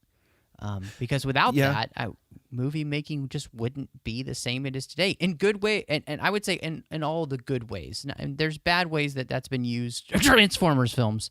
But, No, I mean, the big blockbusters have always had their place and stuff like that. I don't like the Transformers films, but, that's it is what it is sort of thing. But like, again, to get back to the Mos Eisley thing, I've always used the fact that they name Mos Eisley but not Tatooine as a way to sort of, come to peace with is the wrong way to state it. It sort of overstates it, but to be very accepting of the fact that Mos Eisley went from, in the original version, sort of like a podunk little spaceport to a big sprawling city on Tatooine. Mm-hmm. Because if it's enough that somebody can give a report to an Imperial governor and say, blasted its way out of Mos Eisley, and not even bother mentioning the planet, it's something where anybody's going to understand where you're talking about. And so I think that would speak to the city being of, appreciable size, to be noticed that way. Well, and on a planet that, people are familiar with in the Outer Rim that's known for being a smuggler's paradise, basically, because Jabba's there. And now, so see, I think that makes sense as well. You say smuggler's paradise, and now I'm trying to rewrite Gangsta's Paradise as smuggler's paradise in my head. You need to get Weird Al on that. So, well, he already did Amish Paradise. That's true, know. But now he needs to do Smuggler's Paradise, the Jabba the Hutt version. Now, of course, a nice big question is you hear Han's gun going off when they go off screen. How did they shoot them without damaging the armor? I don't know. I always get the feeling that the stormtroopers shot at them. Yeah, but that doesn't sound like their guns. Them. That doesn't sound like their guns, though. And are the stormtroopers dead? Did they kill all of the people that went into that ship? Or did they tie them up and toss them to the side? Or did they suddenly wake up on Yavin 4 one time? So do you open up those smugglers' areas and there's a bunch of dead Imperials in there? Did they feed them to Chewie? I don't know, but I hope they empty them soon because it's got to smell. Yeah, perhaps you now have an R-rated version of there you go. Of Star Wars in your brain. You find out that they're complete psychopaths. I don't believe that. Totally. No, I'm not in favor of that version. I don't want that special edition. Oh, you know what? I actually remember from Anthony Daniels used to have a column in the Star Wars Insider where he was talking about their struggles trying to get R2's socket arm to go in to like measure out properly. Like they're sitting there trying to get get it to go right, get it to be the right distance, everything. And these guys are sitting there and they can't quite work it out. And so Anthony Daniels talks about the fact that he said to them, he's like, well, just have it at its end position, run some string, give slack to the string. And he's like, and you'll have the right amount of string. Like, and he worked it out for them. And he said these effects guys looked at him like he had 3 heads. There's no way this guy who's hired to play a robot knows what he's talking about. But then they took his suggestion, and that's how they got the effect to work. And he winds up being vindicated later because apparently in Return of the Jedi, when the net that catches them when they're with the Ewoks, apparently was cut to the wrong size. And so they were sitting there like scratching their heads, thinking that, arguing, how are we going to make this work? Do we have to cut some people out of this? What do we have to do? And it was apparently Anthony Daniels. And he said, it was just like when I was working out the socket arm with them. I said, turn it catty corner and then tie the corners off differently. And they went, what? And he had to like take a piece of paper and like explain what he was talking about. And he said, so yet again, I had to explain to the effects guys how to do these things. So God love him. Apparently, Anthony Daniels was truly indispensable to the production of Star Wars. So, what I think is so interesting is, especially in the Death Star, just the look. Yeah, and it reminds me very much, and I'm sure it's very connected to the time period, but it just reminds me of those huge mainframe rooms, Sure. those massive computers, and it just it's so interesting that that's what these big panels look like on the Death Star. Yeah. It doesn't even look all that futuristic, really. Well, you know what it actually reminds me of is it reminds me of like a power company or a phone company sort of switchboard sort of thing, where you look at these lights and you're like, what does this even mean? You can't even tell, because my dad, God rest his soul, he worked his entire career for Ma Bell, then C&P after Ma Bell got busted up by the government, and yes, we still hold a grudge about that. And then C&P went to Verizon, and then et cetera, et cetera, et cetera. And whenever there was, my dad worked his way up. He was one of the guys that went up in the cherry picker working on the telephone poles, but then eventually he's in management and stuff like that. And the whenever there was a strike after he was part of management, he had to go back out into the field and work in the call switch centers. And I remember it didn't look exactly like the Death Star control room panel or anything like that, but it was a lot like that, where there was all of this stuff where there were these like blinking lights and switches and cables. And to a layperson, you walked in and you said, there's no indicators here. You don't know what's going on. This thing is, there's all of this clicking and all of this lights and all of that stuff. But then my dad could walk in and he could like walk to any section and he'd be like, oh, that one right there, goes to this. And then I got to pull this plug out and do this. That makes that work better and stuff like that. So it's, people, and this applies to Star Trek too, where, you look at something and you say, oh, well, that doesn't make sense the way that control works. And it's like, it makes complete sense to a person who knows how to operate it. No, that's fascinating. And I think that's absolutely true. I love, I really enjoy the look of everything that they create because it feels semi-familiar, but also like, that's kind of weird. I got a question for you. Because we've been spending some time in the Death Star, seeing the stormtroopers walking around, seeing different officers and everything. Do you ever think the guys in the Beetle helmets were like, they felt sort of cheated by everything because like they'd be walking along and they're like, why do I have the helmet that sticks out in the back and it like catches on doorways and stuff like this? Why can't I just wear a hat? I can't even lean my head back in the chair. Yeah, exactly. It's how the Empire enforced good posture. Yeah, I guess so. Now, if you're not playing along, they are now trying to bluff their way into the cell bay, and I want to say that as a youth and as an adult, one of my favorite deaths in all of the entire Star Wars saga, all of the episodes, occurs during this cell bay fight, and it's coming up. There's a guy who's going to run in from screen left, and he's going to get shot by virtually every single weapon in the entire place at the same time, and his body just sort of like shakes and then flies off screen. And it is there he is. There he goes. That's great. I love that guy. I feel so bad for him. I'm like, think about it. These guys, they just show up to work. They're like, oh, I'm on the Death Star. That's cool. Okay. That shouldn't be anything going on. Who's expecting anybody to break into a cell bay on your floating death station in the middle of nowhere? Right? Nobody expected this. You know what I love is that the TV show Legends of Tomorrow went back in time to George Lucas at school, film school, and they had to save his life and get him to go back to filmmaking.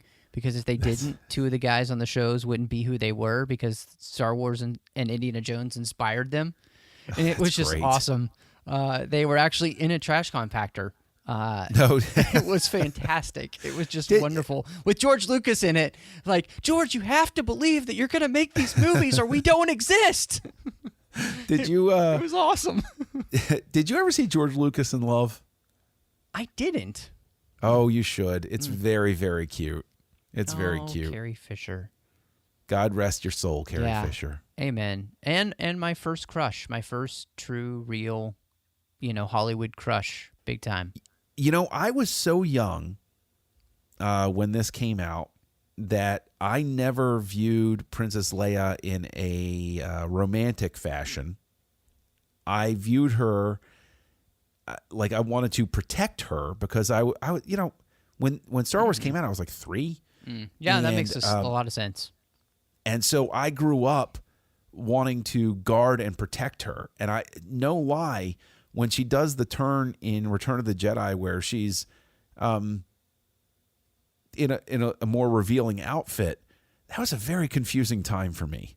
Because I had grown up and I had this different image for her, and then like she shows up and I'm like, I don't know how I feel about this. Yeah, I was right at that time period when I first saw these where, I'm like 8, 9, like everything's, I'm just at the right moment for her to be pretty and cute and everything. And then of course by the time I got to Return of the Jedi, I was like, oh, hello there.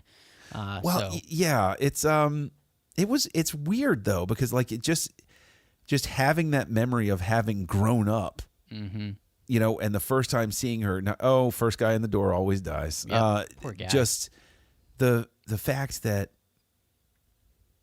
I suppose that's always made me more sympathetic because people love to, ha ha ha, she's your sister, she gave you a kiss and everything, and it's like it's a platonic kiss. Luke doesn't have like sexual feelings for Princess Leia in this movie. He has heroic platonic feelings for her. Right. I mean, he thinks she's pretty. I mean, it's like the most innocent thing ever. Yeah. It's a little different Empire, but we'll get there one day. Well, and the thing is, as we're doing this commentary, I'm actually reading Speaker for the Dead, which is a sequel to Ender's Game, and there's an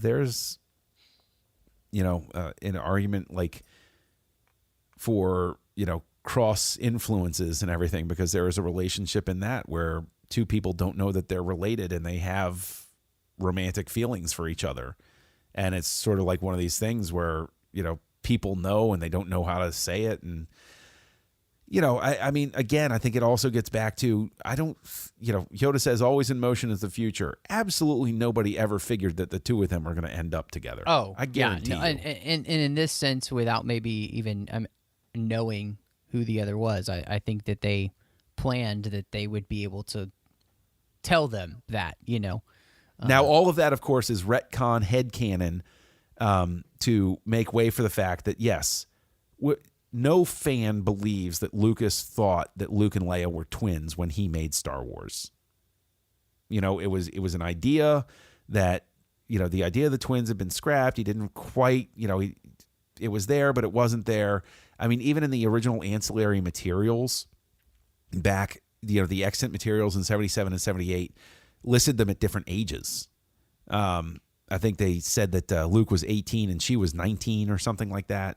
And now, of course, none of that was straight from Lucas, sort of thing. It was marketing materials, put out by marketing people that wanted to sell trading cards and stuff like that. So it wasn't the same level of control. Nobody went to Lucas and said, so might they be twins or anything? But I really love the garbage chute here because I love the dialogue in it and how they're all just back and forth with each other, and it's so effortless between them. And it feels so real when he's like, absolutely, your worship. I mean, you just completely buy that he's that kind of D-bag that would just call her that, and not even think twice about it, I don't know. I think Han's kind of justified to be.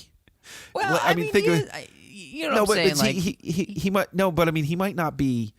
It might be a little much that he's taking it out on Leia or whatever. But think about it. This is a guy who just said to Jabba, "I got a nice, easy charter for a little X." He's like, "I'm just gonna fly these people to their planet. I'm gonna get my money. I'm gonna come back. We're gonna be square. We're good."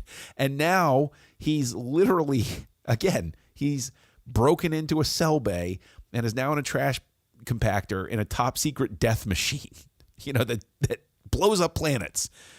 I can imagine he's, got every right to be a little bit cranky right now. Well, and the guy that he's like sort of kind of becoming friends with is dying, and he can't figure out how to save him at this exact moment. Like, this part as a kid was always scary to me. Oh, yeah. Luke is under the water for a long time. Yeah. And you got to imagine that water. I mean, that's got to be. Yeah. You know, they've Poor already Mark said how Hamill. bad it smells and everything. But well, I mean, this is all like foam stuff, but foam does start breaking down. I've worked with foam before, like in theater and stuff, and like yeah, they can seal it and stuff like that. But you put foam in water for a while, Yeah. it gets awful. It gets ridiculously bad, ridiculously quick too. And it's just the trash compactor always terrified me because I'm a little bit claustrophobic. Oh, me too. And then me too. And just the idea of this is just horrifying. No, that's funny you say that. I've realized that I don't like really tight spaces. And this would be like my worst nightmare. Like, now, I mean, everybody who knows me knows that I despise flying. I do better on bigger planes than smaller planes. You put me on one of those planes that has like 3 seats across, you know, like 2 on one side and 1 on the other. I'm flop sweats the whole time. You put me on one that's like 3 and 3 or bigger, and I hate it, but I actually am calmer about it. I cope a little bit better. I still hate turbulence though, but you know. But yeah, it definitely has to do with tight spaces. I kind of like how smart R2 and 3PO here. Oh yeah, let's hide, and then we'll tell them that they went that way, and then we can get away. Like, it's like they've done this before. Well, I think it also speaks to the idea that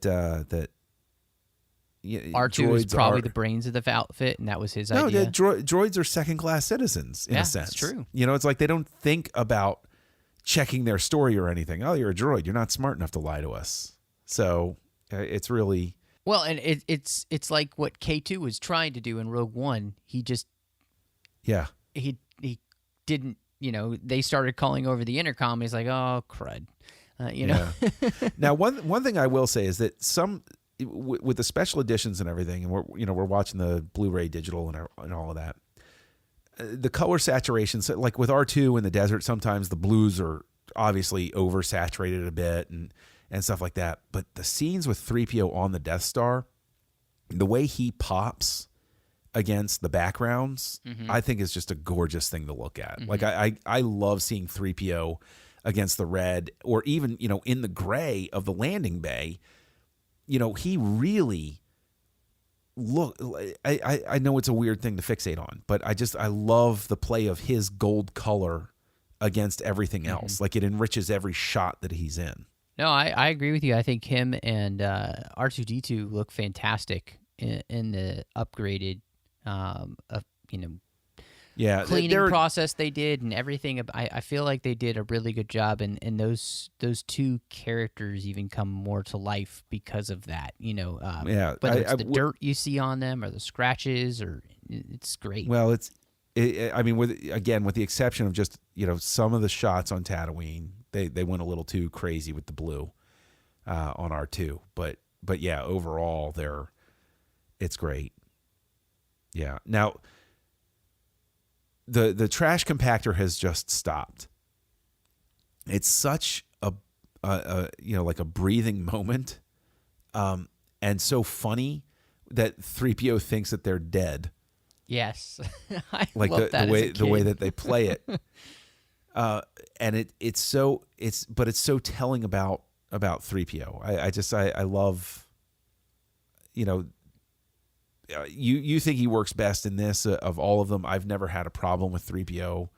Well, he's there to serve too. I mean, and so the moment he thinks that he hasn't been able to save them, you know, that destroys him in a lot of ways. Now we're at Obi-Wan turning the tractor beam off here. And you know, there are little tweaks here and everything, but I remember from the making of Star Wars, narrated by William Conrad, that came out in 1978, played on television. I still have the original videotape released by the Magnetic Video Corporation, and when they talked about set extensions back then, it's so funny. You say set extension, matte paintings, and the shot that they fixated on was the effect they had of Obi-Wan being over this giant chasm, And I remember as a kid, it was so fascinating to me. But one of the things that's especially fascinating about it is one of the things they did tweak is there were color differences between the matte painting lights. You know, the lights up and down the side, you could definitely tell that it was composited in. And I think they've addressed some of that, a lot of that with what they've done. Now, the modular panels, of course, is actually another. The way that it had a lot to do with the way that they were lighting everything, and some more of the back and forth between Taylor and Lucas. I love that these two guys sitting here starts the tradition of the stormtroopers just standing around talking that David Collins and Sam Witwer have picked up, and they did it in The Force Awakens, and then they did it in Rogue One. And they keep talking about the TC-16s and the 17s and the 18s, and it's just all of it. I just think is phenomenal. I love those little tiny in jokes that they keep going now in the films. It's great. Now we just cut to them, running up to the window to look over the bay to see the Millennium Falcon, and attesting to the editing of this film. There's a last vestige of one of the early cuts that was more focused on slapsticky humor and silliness. That it was much more Flash Gordon-y, because it had footage of them walking through the halls, obviously not belonging, but like Han was like cradling his blaster and everything. And at the very beginning of that, you see Han holding his gun behind his back in a very slapsticky way, looking over his shoulder, like a very silly sort of thing. But the cut is so quick and so deftly done that you don't really notice it unless you're like really focused in just on how he's walking I mean, it's literally like half a second, but it's so fascinating. I've always wanted to go back and see that lost cut, as it were, of Star Wars back when Lucas wasn't fully convinced whether he was going to do a slapsticky, spoofy, silly thing or commit to a more serious take that we got, and that got edited down. Now, the slapsticky thing rears its head actually in a movie that came out because of this, Flash Gordon, with Max von Sydow, and actually the guy who later played Boss Nass is in that. Yeah, and actually I plan to do that on the 602 Club this year. So that should be really fun. Have you ever seen it? I haven't, so it'll be my first time. I'm really excited. God be with you, my friend.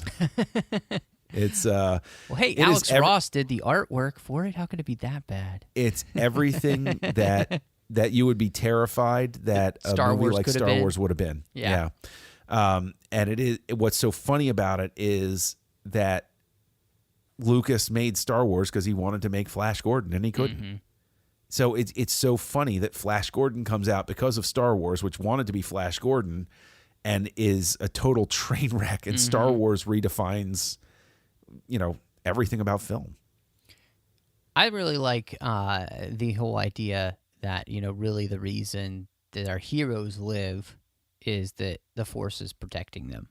And, that's why that they don't get shot. Do you think that it's but at the same time, there's I mean, nobody's praying, I am one with the Force and the Force is with me, but Yeah, but I'd say that Han also, I don't know that there's so much. I mean, Obi-Wan says, in my experience, there's no such thing as luck, but close the blast doors, open the blast doors. Like is that the Force, or is that how much does the Force get on that granular level? I think that's something you could definitely go back and forth on. I wouldn't want to rob all of the skill from people who are in these situations. I wouldn't want it to be like, well, I mean, it's like, you could do what you want, the Force will get you there. And it's like, I think that there's got to be some effort. So I've heard it said that where at Darth Vader and Obi-Wan Kenobi, finally the confrontation, lightsabers have been ignited, and I've heard people say that they would love to see this fight basically re-edited. No. With other people. No. So it looked more like the prequels. Nope. No. No. Never. Never in a million years. I actually love it because of the fact that there's so much dialogue to it, and the fact that but Vader's especially now in the aftermath of Rogue One, Vader is such a bad mofo. Why is he doing this? Vader's toying with him. Vader's just having a good. Vader wants to treasure this. Vader knows he's going to win, and he just wants to make. I mean, he's only going to get to kill Obi-Wan Kenobi once in his life, and he wants to remember it. He wants it to be right. And so I would, I think I've made my feelings known. What do you think of that idea? So for Vader, we'll always have the Death Star? Basically. Yeah. I mean, I still subscribe to the theory. I think it's my own theory. Anyway, that the Death Star was supposed to be Vader's play to overthrow the Emperor. And things go wrong. And I think that is, I enjoy watching this. Vader is at he's at the apex in Empire as well, but he's at the apex here. He's on the Death Star. He's killing Kenobi. He is, he basically is at the top of his game. This is supposed to end differently in his mind. I guess with the fight with Vader and Obi-Wan Kenobi, I always felt like that Ben isn't fighting to his full potential either. For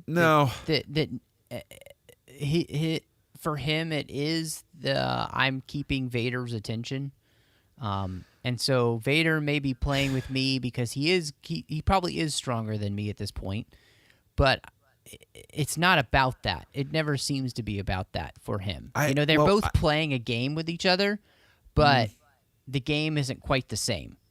And Ben wins either way because even if he dies, he knows what's going to happen to him.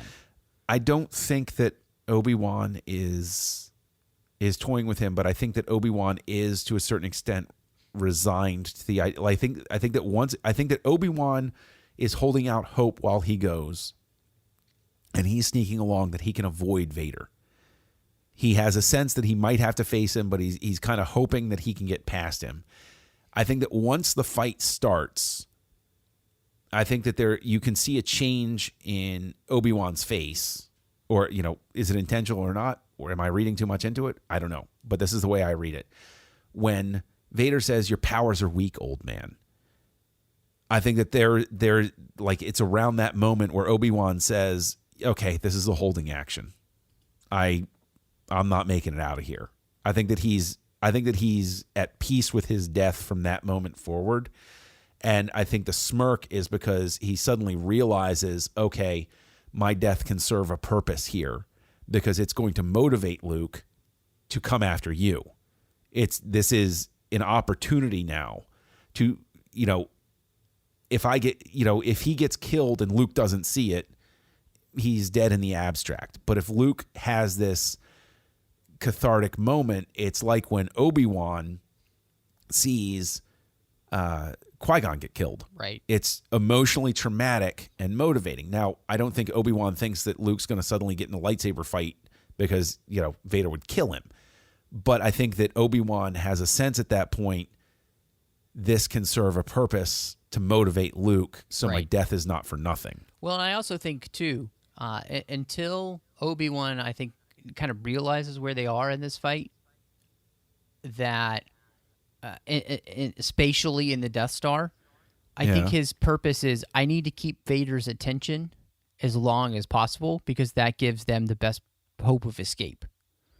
And then, like you said, the moment he realizes that this has another purpose, which is this can be the catalyst for Luke to move forward, that he definitely sees that as his moment. But also, too, the smirk is, I'm going to get what you always wanted, everlasting life.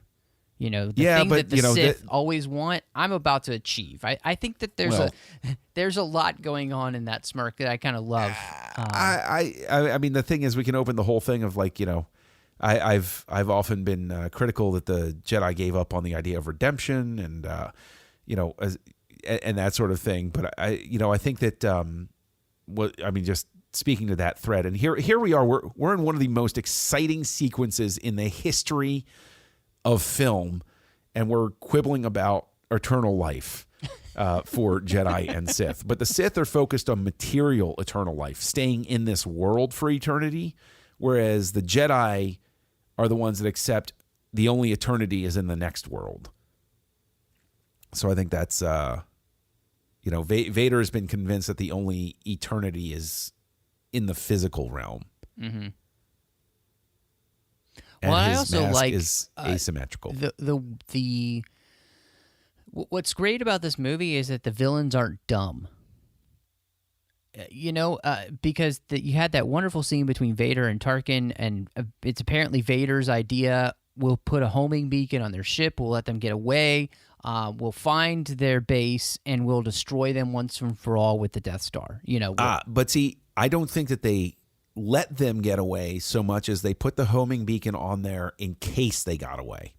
I think that they covered their bases. I think that makes them even smarter because they didn't say, oh, well, we're just going to let them run off with the plans. They said they might work this out. So let's put a homing beacon on just in case. I mean, that's the way I read it. Yeah, I always read it is that once they realized that they were after the princess, that they made the plan, or that Vader had the plan, why don't we do this? And that they put that in motion and that they let them go. I mean, but the thing is, I don't think that they can't control whether the stormtroopers don't kill them. They can't control whether they get trapped somewhere. They can't control so many things. That's just why I prefer to think of the homing beacon as a hedge more than anything else. I think it works completely. I think that's a great idea. And of course, one of the funniest conversations in cinema history just happened, and we're quibbling about the brilliance of the plans. Now, the thing is, we're talking about the way that the dialogue pops and everything. Something that doesn't get enough recognition, and I always butcher one of the last names here. Willard Hoyk and Gloria Katz actually did an uncredited rewrite of the dialogue for Lucas. They had written the script for American Graffiti, and they actually, sadly, later had a hand in creating Howard the Duck. And they also worked on Temple of Doom. But so a lot of the dialogue that you love about Star Wars came from them. Actually, they reworked a lot of the dialogue. You know what I also love is that now with Rogue One, we realize why there are so few ships here anymore. You know what? That is actually something I won't lie. The first time I watched it, I was like, well, look at all of the ships and everything. But it does completely work. The reason that there's so few people to go up against the Death Star is because they just got wiped out. And, and a whole bunch of them undoubtedly, ran. They were like, I'm not going back to Yavin. Yeah. Seriously, if you were at Scarif and you're commanding a ship and everybody just got their butts handed to them, would you go back to your secret base or would you just run for the stars? Well, and I think that's what happens. When they escaped, they probably went back to their hideouts, that they wouldn't go straight back to Yavin. Right. And they would probably wait to be recalled, and that's why you don't really see, I think, the rest of the fleet until the end of Empire, and then, of course, the beginning of Jedi. So, yes, and I want to say that one of the things that I think will always be fascinating to me is the guy who played Gold Leader was originally cast as Red Leader, and the guy who was cast as Red Leader was originally cast as Gold Leader, and they changed it on set. And I've always found that to be a funny little tidbit.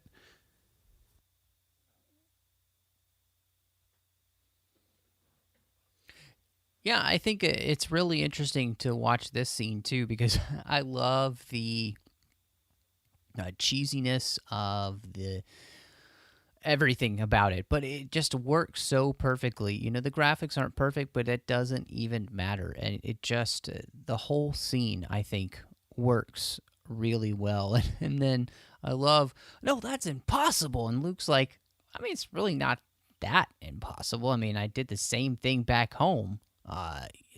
It's just not that hard with Womp Rats. So Yeah, I really like the way this all plays out. It feels fun. Top Gun before Top Gun, which is pretty cool. So I'm wondering if too if George was still around and they had actually done Rogue One, do you think they would go back and special edition this and redo the effects on the Death Star with the graphics? No, I don't think so. I think it works just fine. I don't think they'd go back and redo them. One thing I do think that has been lost over time is the symbol on Luke's helmet. For anybody not playing along right now, Luke is trying to talk Han into staying and helping the cause, and Han is taking his cases of precious metals. Yeah, I guess that's what that is. Diamonds? I don't know. Well, that's actually that's a cheat, no lie, that I accept in my head canon with from the radio dramas. Oh, okay, yeah, written by Brian Daley. Is Han shows up and he says, "I expect to be paid," and one of the commanders says, "We're a rebel alliance. We don't have a lot of currency." And Solo says, "Well, you got to have some precious metals in stock, for repairs and stuff like that." And, they get all upset and everything. And they say, "You're a mercenary. How could you do this? You know what we're doing." And Han actually says to them, "Listen, and I'm paraphrasing here, but he essentially says to them, if you screw me over, you think I'm not going to go and tell my friends who also work with you running smuggling runs?" He's like, he basically says, "I'm going to give you a bad Yelp review." And they're like, okay, pay the man. It's actually Princess Leia that forces the issue and says, "Pay him. He did do what he was supposed to do, and we have to do the right thing." There is nothing worse than bad galactic Yelp reviews. I mean, yes. Well, I mean, that's got to be a thing, right? In some way. Although, that's one of the things. Like, you come up in the modern age. Oh, okay. Hold on. Before I ask that question, maybe we'll do it on a different show. But Luke and Biggs finally being reunited here, and the Red Leader scene. What do you think of its inclusion? I like it. Personally, I like that it just gives Luke a little bit more dimension. That he knew other people. But I just like that it gives you just a little bit more, so that when Biggs dies up in the space battle, it means something, because you've at least had some face-to-face time with the character. Yeah, I mean, the previous connotation before the scene was added back in was that, Luke realized he was alone, and that's a terrible thing. And now it's not just that he's alone, but his friend died. Mm-hmm. And so it actually does add another layer, and that's why adding that scene back in I'm totally cool with. Although I will say, when they have the digital person walk by so that they can jump cut the scene for Red Leader, he originally said, and I think this shows up in the making of Star Wars footage that they show, he originally said, he said, "Skywalker, I flew with your father in the Clone Wars. If you have half his skill, you'll do all right." Yeah. And instead, because they have that figure walk by, he says, you'll do all right. And so it's funny because obviously Lucas didn't want to let that other line stand, because he realized he was about to make he had been writing the prequels, actually, because I think in 97 they started filming, didn't they? Close to that, yeah. So yeah, I'm pretty sure. Well, and it makes sense. So you don't want to have anybody asking that question about, like, well, wait, he knew Vader, like he knew Anakin. Although now with the Clone Wars, you could totally believe that he was some guy that served with Anakin. Oh yeah, that's true. And I mean, so it's so funny that he hedges that bet by having the digital person. And now he's created a mythos with the Clone Wars TV show where it would totally fit to have that line. Yeah, like you could totally true. believe you it. Wouldn't. I mean, you don't necessarily have. I mean, who would know that Anakin Skywalker is now Darth Vader? I think there are very few people in the universe that know that. Yeah, no. I mean, the book Bloodline is all based on the fact that nobody knows that. I love, and I have to say, I personally like the the digital edition of more ships because it just makes sense to me that you would have more, because a lot of them seem to get blown up, but it never seemed to be enough the first time you saw them. What, you mean the originally. X-Wings? Like X-Wings and Y-Wings and stuff. So I always enjoyed the digital edition of some more of them. Well, to get back to a point that I jumped away from back when we were still on Yavin base, is people have very much fallen in love with the quote unquote Rebel Alliance symbol. I see it. Stay low. There's there's so much about this that I love, the way things cut back and forth in the final space battle. But everybody has fallen in love with the Rebel Alliance symbol. Mm-hmm. There are some really killer helmet designs in this. And I love Biggs' helmet design. Yep. I love Red Leader's. I love all these different helmet designs. I got to ask you, do you have a favorite? Is it just Luke's, or is there somebody else whose helmet design is your favorite? I always thought Biggs was pretty cool, honestly. I liked that. I agree that Biggs is checkered pattern on there. I thought that was just kind of sweet. I have always been a huge fan of Red Leaders because I really like those sort of, I guess, pseudo-Japanese symbols that are on there. I always thought that was kind of cool. Porkins is pretty cool too, though. I mean, he's got both of the Rebel symbols and then these cool streaks, but it doesn't last very long. So now, little known fact: everybody has come up with these really awful explanations for why Porkins has died over the years. They've come up with these explanations where Porkins turned down his inertial compensator because he was overweight, so he didn't know to pull up, and all of this stuff. The way it's written the way it's written in the script, and something I wish that they would have addressed with the special editions to sort of clarify, is he's hit by shrapnel because he goes in with Biggs on the strafing run, and his ship gets hit by shrapnel, and that's what causes the malfunction that kills him. And I've always hated the fact that people have been fine saying, yeah, the fat guy just couldn't pull up. And it's really, guys? Come on. Yeah. And this is speaking as somebody who has struggled with weight through his entire life. That just always bothered me, man. I think it's such a cheap shot. I always kind of hoped that somehow he was Snap Wexley's, father or grandfather or something. So. Now, that is definitely small universe, but I could live with that. I totally could live with that. It's a better explanation than he just snaps all the time. Yeah, definitely. Sorry. For anybody keeping tally, I did manage to go almost 2 hours without a shot at Aftermath. What I love, though, is just how the scene with Leia and Dodonna around that table, it just looks so good. Rogue One did such a good job of recreating that set. They did, and what's funny is this ending. One of the editors of this film, Richard Chu, is actually credited with essentially putting the ending together in the form and the rhythm that we now know. It was apparently a lot more sterile, and I talked about this on Great Shot Kid with Mike when we were talking about the conversation. But Chu basically, this is overstating it a little bit to make the point, but he essentially saved the ending. The ending apparently originally played a lot more like the ending of THX 1138. Interesting. And if you go back and you watch that, it's a very different feel.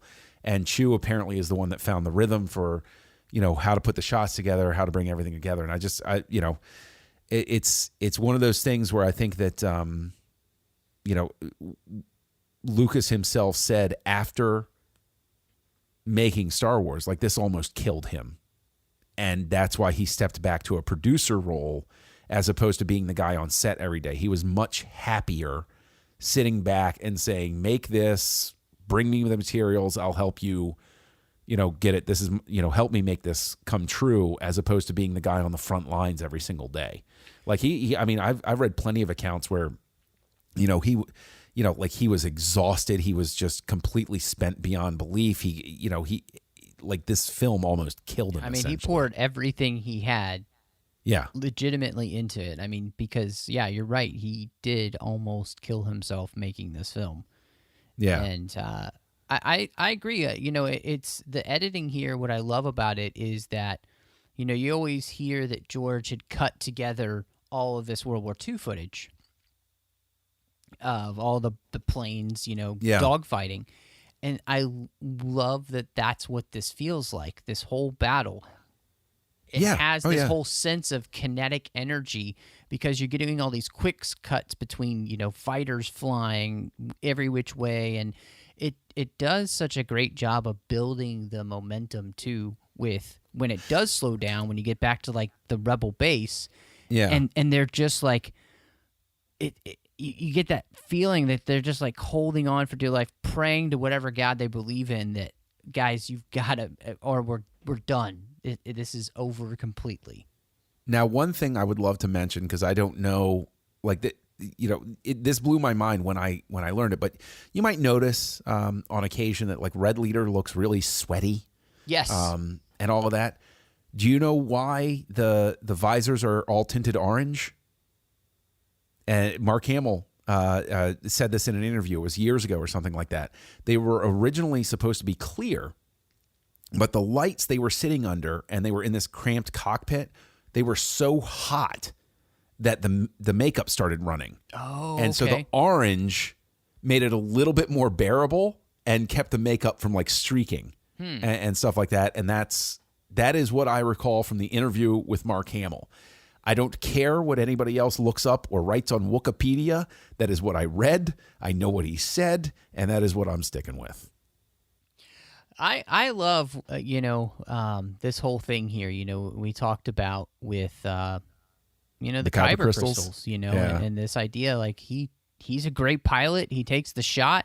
The computer tells him he's going to get it, and he says, no, negative. It just impacts on the surface, and it takes a force-sensitive kid to go in there, and make it happen.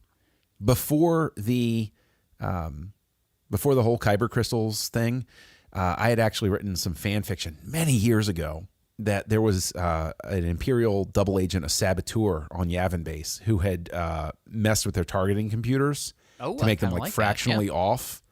And that's why Luke is able to pull off the shot, is he didn't rely on the faulty equipment that this Imperial double agent had made. That actually sounds like something you'd find in a comic from, like, doesn't the Dark Horse era. It really does, yeah. He was when I wrote it, I had worked it out that he was actually Admiral Mahdi's son on a special assignment, trying to impress his dad. And he was like, so his career military. So somebody asked, and I thought that this was interesting. I like that they have to go on this really long trench run. Why don't you go in closer to where the? I actually have that. I have an explanation that this bombing run is based on, again, getting back to the World War II thing that I think was British. It might have been across the thing, but I remember when I read it, it was British. But it was the way that they dropped their bombs or torpedoes or whatever involved them doing these long dives and sweeps so that the bombs would skip and basically have physics assist them in their trajectory and everything like that. So it's evocative of that. Now, I would say also that you could, and I'll put this in my head canon. I think it's been there before, that it gave the computer time to make the lock. The computer had to get the lock because it was so tiny that they needed the time to collect the data and the distance and stuff. And they are going pretty fast. So I mean, apparently this is the world's longest trench too. I mean, it is a moon-sized space station. So no, I like that. I think that makes a lot of sense. Apparently there was a disagreement. Lucas was the one that pushed for the stuff outside the cockpit to be flying by at a certain speed. And apparently the effects guys who, knew certain rules of motion and stuff like that said that it wouldn't look like that for real. But Lucas knew instinctively, he said, yeah, but it might not be really how it looks, but it's what's going to convey on. Right. So he had to explain to these guys, this is how it has to look for the movie to work, as opposed to how the real world works. I remember the first time I saw this, and it was just like, Obi-Wan Kenobi? his voice, what? Like, I just, it was so exciting to know that Obi-Wan Kenobi wasn't gone forever. Like, that there was still something of him left. I just remember that blowing my mind. Yeah, the radio drama has a lot of fun with that too, because he says "Run, Luke, run" when when they get out of the Death Star, and there's actually an argument between Luke and Leia where he says, "I heard Ben tell me to run," and Leia says, "All of us were shouting for you to get on. You could have heard anything," and Luke gets indignant and says, "No, I heard him. I heard his voice," and if anybody has never listened to the Star Wars radio drama, I highly recommend it. I recommend all three. The Jedi one is not as fulfilling, but the Star Wars and Empire one are just absolutely terrific masterpieces. Vader's so pissed right now. Oh, Some yeah, flying off into punk space. just came in and ruined everything. Yeah. No, and I'm debating right now whether to tell anybody the thing that I discovered a few years ago while watching this that I cannot unsee coming up. You know what? I'm going to hold it off. I'm going to say, boom, the Praxis ring again. Come on, man. Oh, actually, what I like is there's one and then there's a fainter one behind it. Now, here's a question for you. Let me pitch this idea. And I have, just so you know, if you're playing along, I've made the conscious decision not to tell anybody the thing that spoils a little scene. But anyway, would the Kyber crystal have survived the Death Star blowing up? That's a good question. I don't think Wouldn't it be so interesting, though, if it had? Like, you could spin, like, whole stories out of this, that it carried this negative energy, this negative memory, whatever, and somebody comes in contact with, like, I think you could, if you're going to really play around with Kyber crystals, how cool would that be? I think that would be kind of neat, and maybe that, I don't know. Now, what I think is kind of fretting, interesting is that they throw a ceremony here when don't you think you should just pack up and leave right away? Because they know that it's going to take time. the second that the space travel in Star Wars is really fast. I'm just saying. But Vader is in, as Obi-Wan said, a short-range fighter. Vader's flying off to tell somebody, but he's not. It's not like he's in a Star Destroyer or something like that. He's in a small one-man fighter.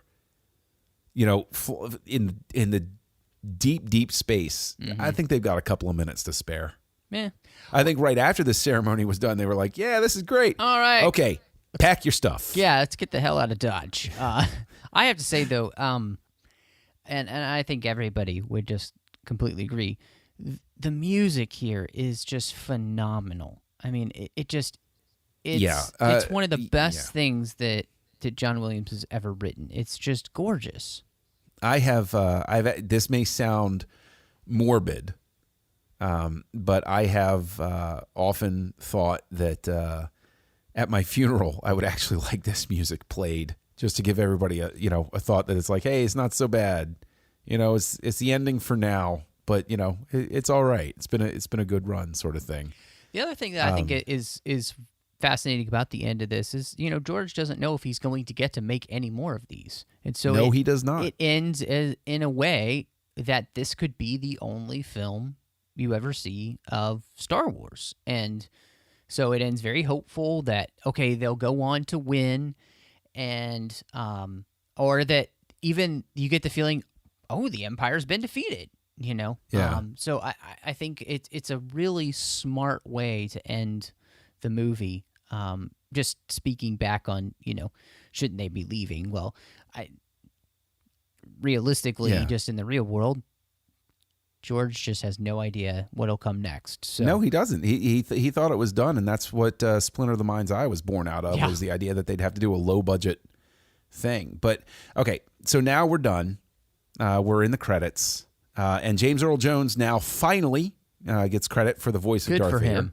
He deserves something it. that they kept secret to preserve the secret over time. All right, this is my first time watching it since Rogue One, and I got to tell you that, okay, first and foremost, Star Wars is still just such an incredible film. Obviously, duh.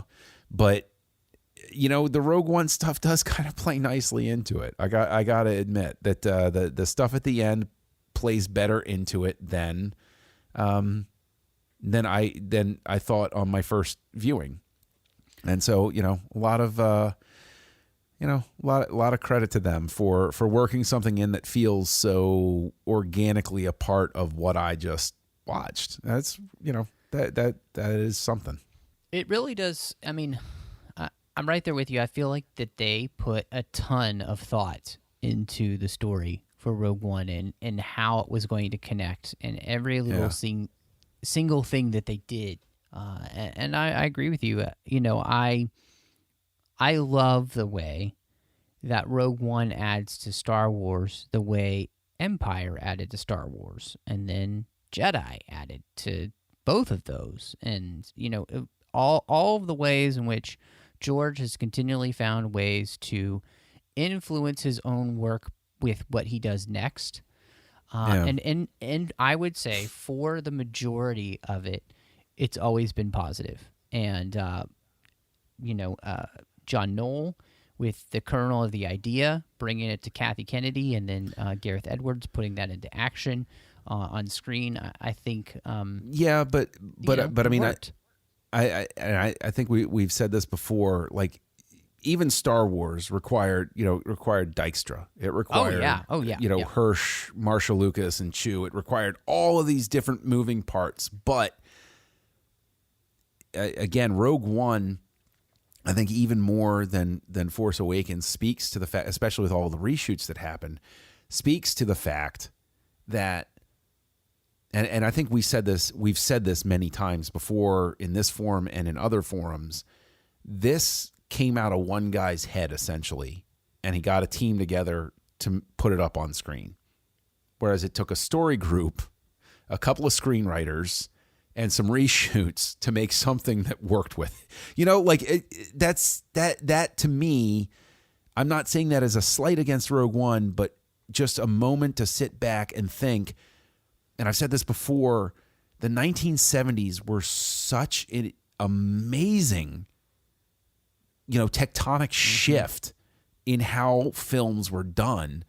Just the idea that the artist as auteur has always been there, but the fact that there were so many, because Lucas and Coppola and Scorsese, everybody coming up in the 70s, but at the same time, this is the one that had the biggest impact. In post-production completed American Zoetrope, which is Coppola's company that Lucas first took part in and everything. So I don't know. I think that you really hit something on the head when you just called out that this is something that came from one man's head. And regardless of who helped with the editing or any of that, really the story, that everything that makes it what it is from Lucas, and even the ideas of all of the stuff. It's Lucas, and you can't take away anything that everyone else did to help him along the way, because as you rightly pointed out, the editors that worked with him, the designers, I mean, gosh, if you hadn't had Ralph McQuarrie or Ben Burt or Joe John Johnston. Williams or Dykstra, or all of these people, it doesn't happen. But in the end, too, without Lucas to inspire them, there's nothing. And that's what makes Star Wars and its universe such an exciting and cool and incredible thing, because for the most part too, I mean, unlike take Star Trek, unlike that, where it becomes something where it's disseminated to writers and they're really the ones making it all up, Lucas was the one who was in control of the main thing of Star Wars for all of it until Disney. So all right, so we've gotten through the credits. you have the option to call the THX Theater Alignment Program, although I don't know if that even still exists, but it's still in the credits. But if they want to reach us, Matt, where can they reach you online? Well, geez, you can find me on Twitter, MattRushing02. You can also find me on the Trek FM network doing The Orb with Chris Jones, talking about Star Trek Deep Space Nine. I'm on the General Geek Show there, the 602 Club. Have a blast talking about all things geeky, all the fandoms that we love, including Star Wars. You can also find Star Wars, the 602 Club collection. Both of those are on iTunes. I encourage you to check them out. Subscribe, enjoy. And here on the Nerd Party, I am also doing Owl Post, a Harry Potter podcast with Drea Kaufman, and we are walking through every single chapter of Harry Potter, and we do hope that you will join us there as we do that, whether you are new to the books, you've never read them, and it's a good time to join, or you've read them 100 times. So, and of course, you can find us online on Facebook at facebook.com/thenerdparty and thenerdparty.com. And as I called out earlier, we are on Twitter at Join Nerd Party, and of course, the Jedi Masters on Twitter for aggressive negotiations. Now, John, before we get out of here, if anybody wants to talk to you about this amazing commentary, well, the one that changed listeners' lives, where can they find you? Well, did it change anybody's life? Well, let me know. Look me up, Castle Junkie online. That's where I am. You can find me also here on the network, aside from Aggressive Negotiations, co-hosting Great Shot Kid with Mike Schindler, where we go through the creators who helped to bring Star Wars to life, and we look at their works outside and inside the Star Wars galaxy. And I co-host Stage 9 over on Trek.fm with Mike Schindler, where we do the same thing, but for Star Trek people. And I co-host Wars with Nerds, a variety nerd show with my pal Craig. And you can, of course, reach the show directly as well at thenerdparty.com/contact. You can select any of the shows there and use the contact form to get in touch with the hosts. And with that, we thank everybody from the bottom of our hearts for joining us for this commentary. And may the Force be with you.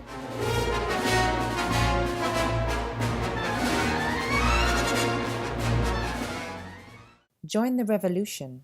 Join the Nerd Party.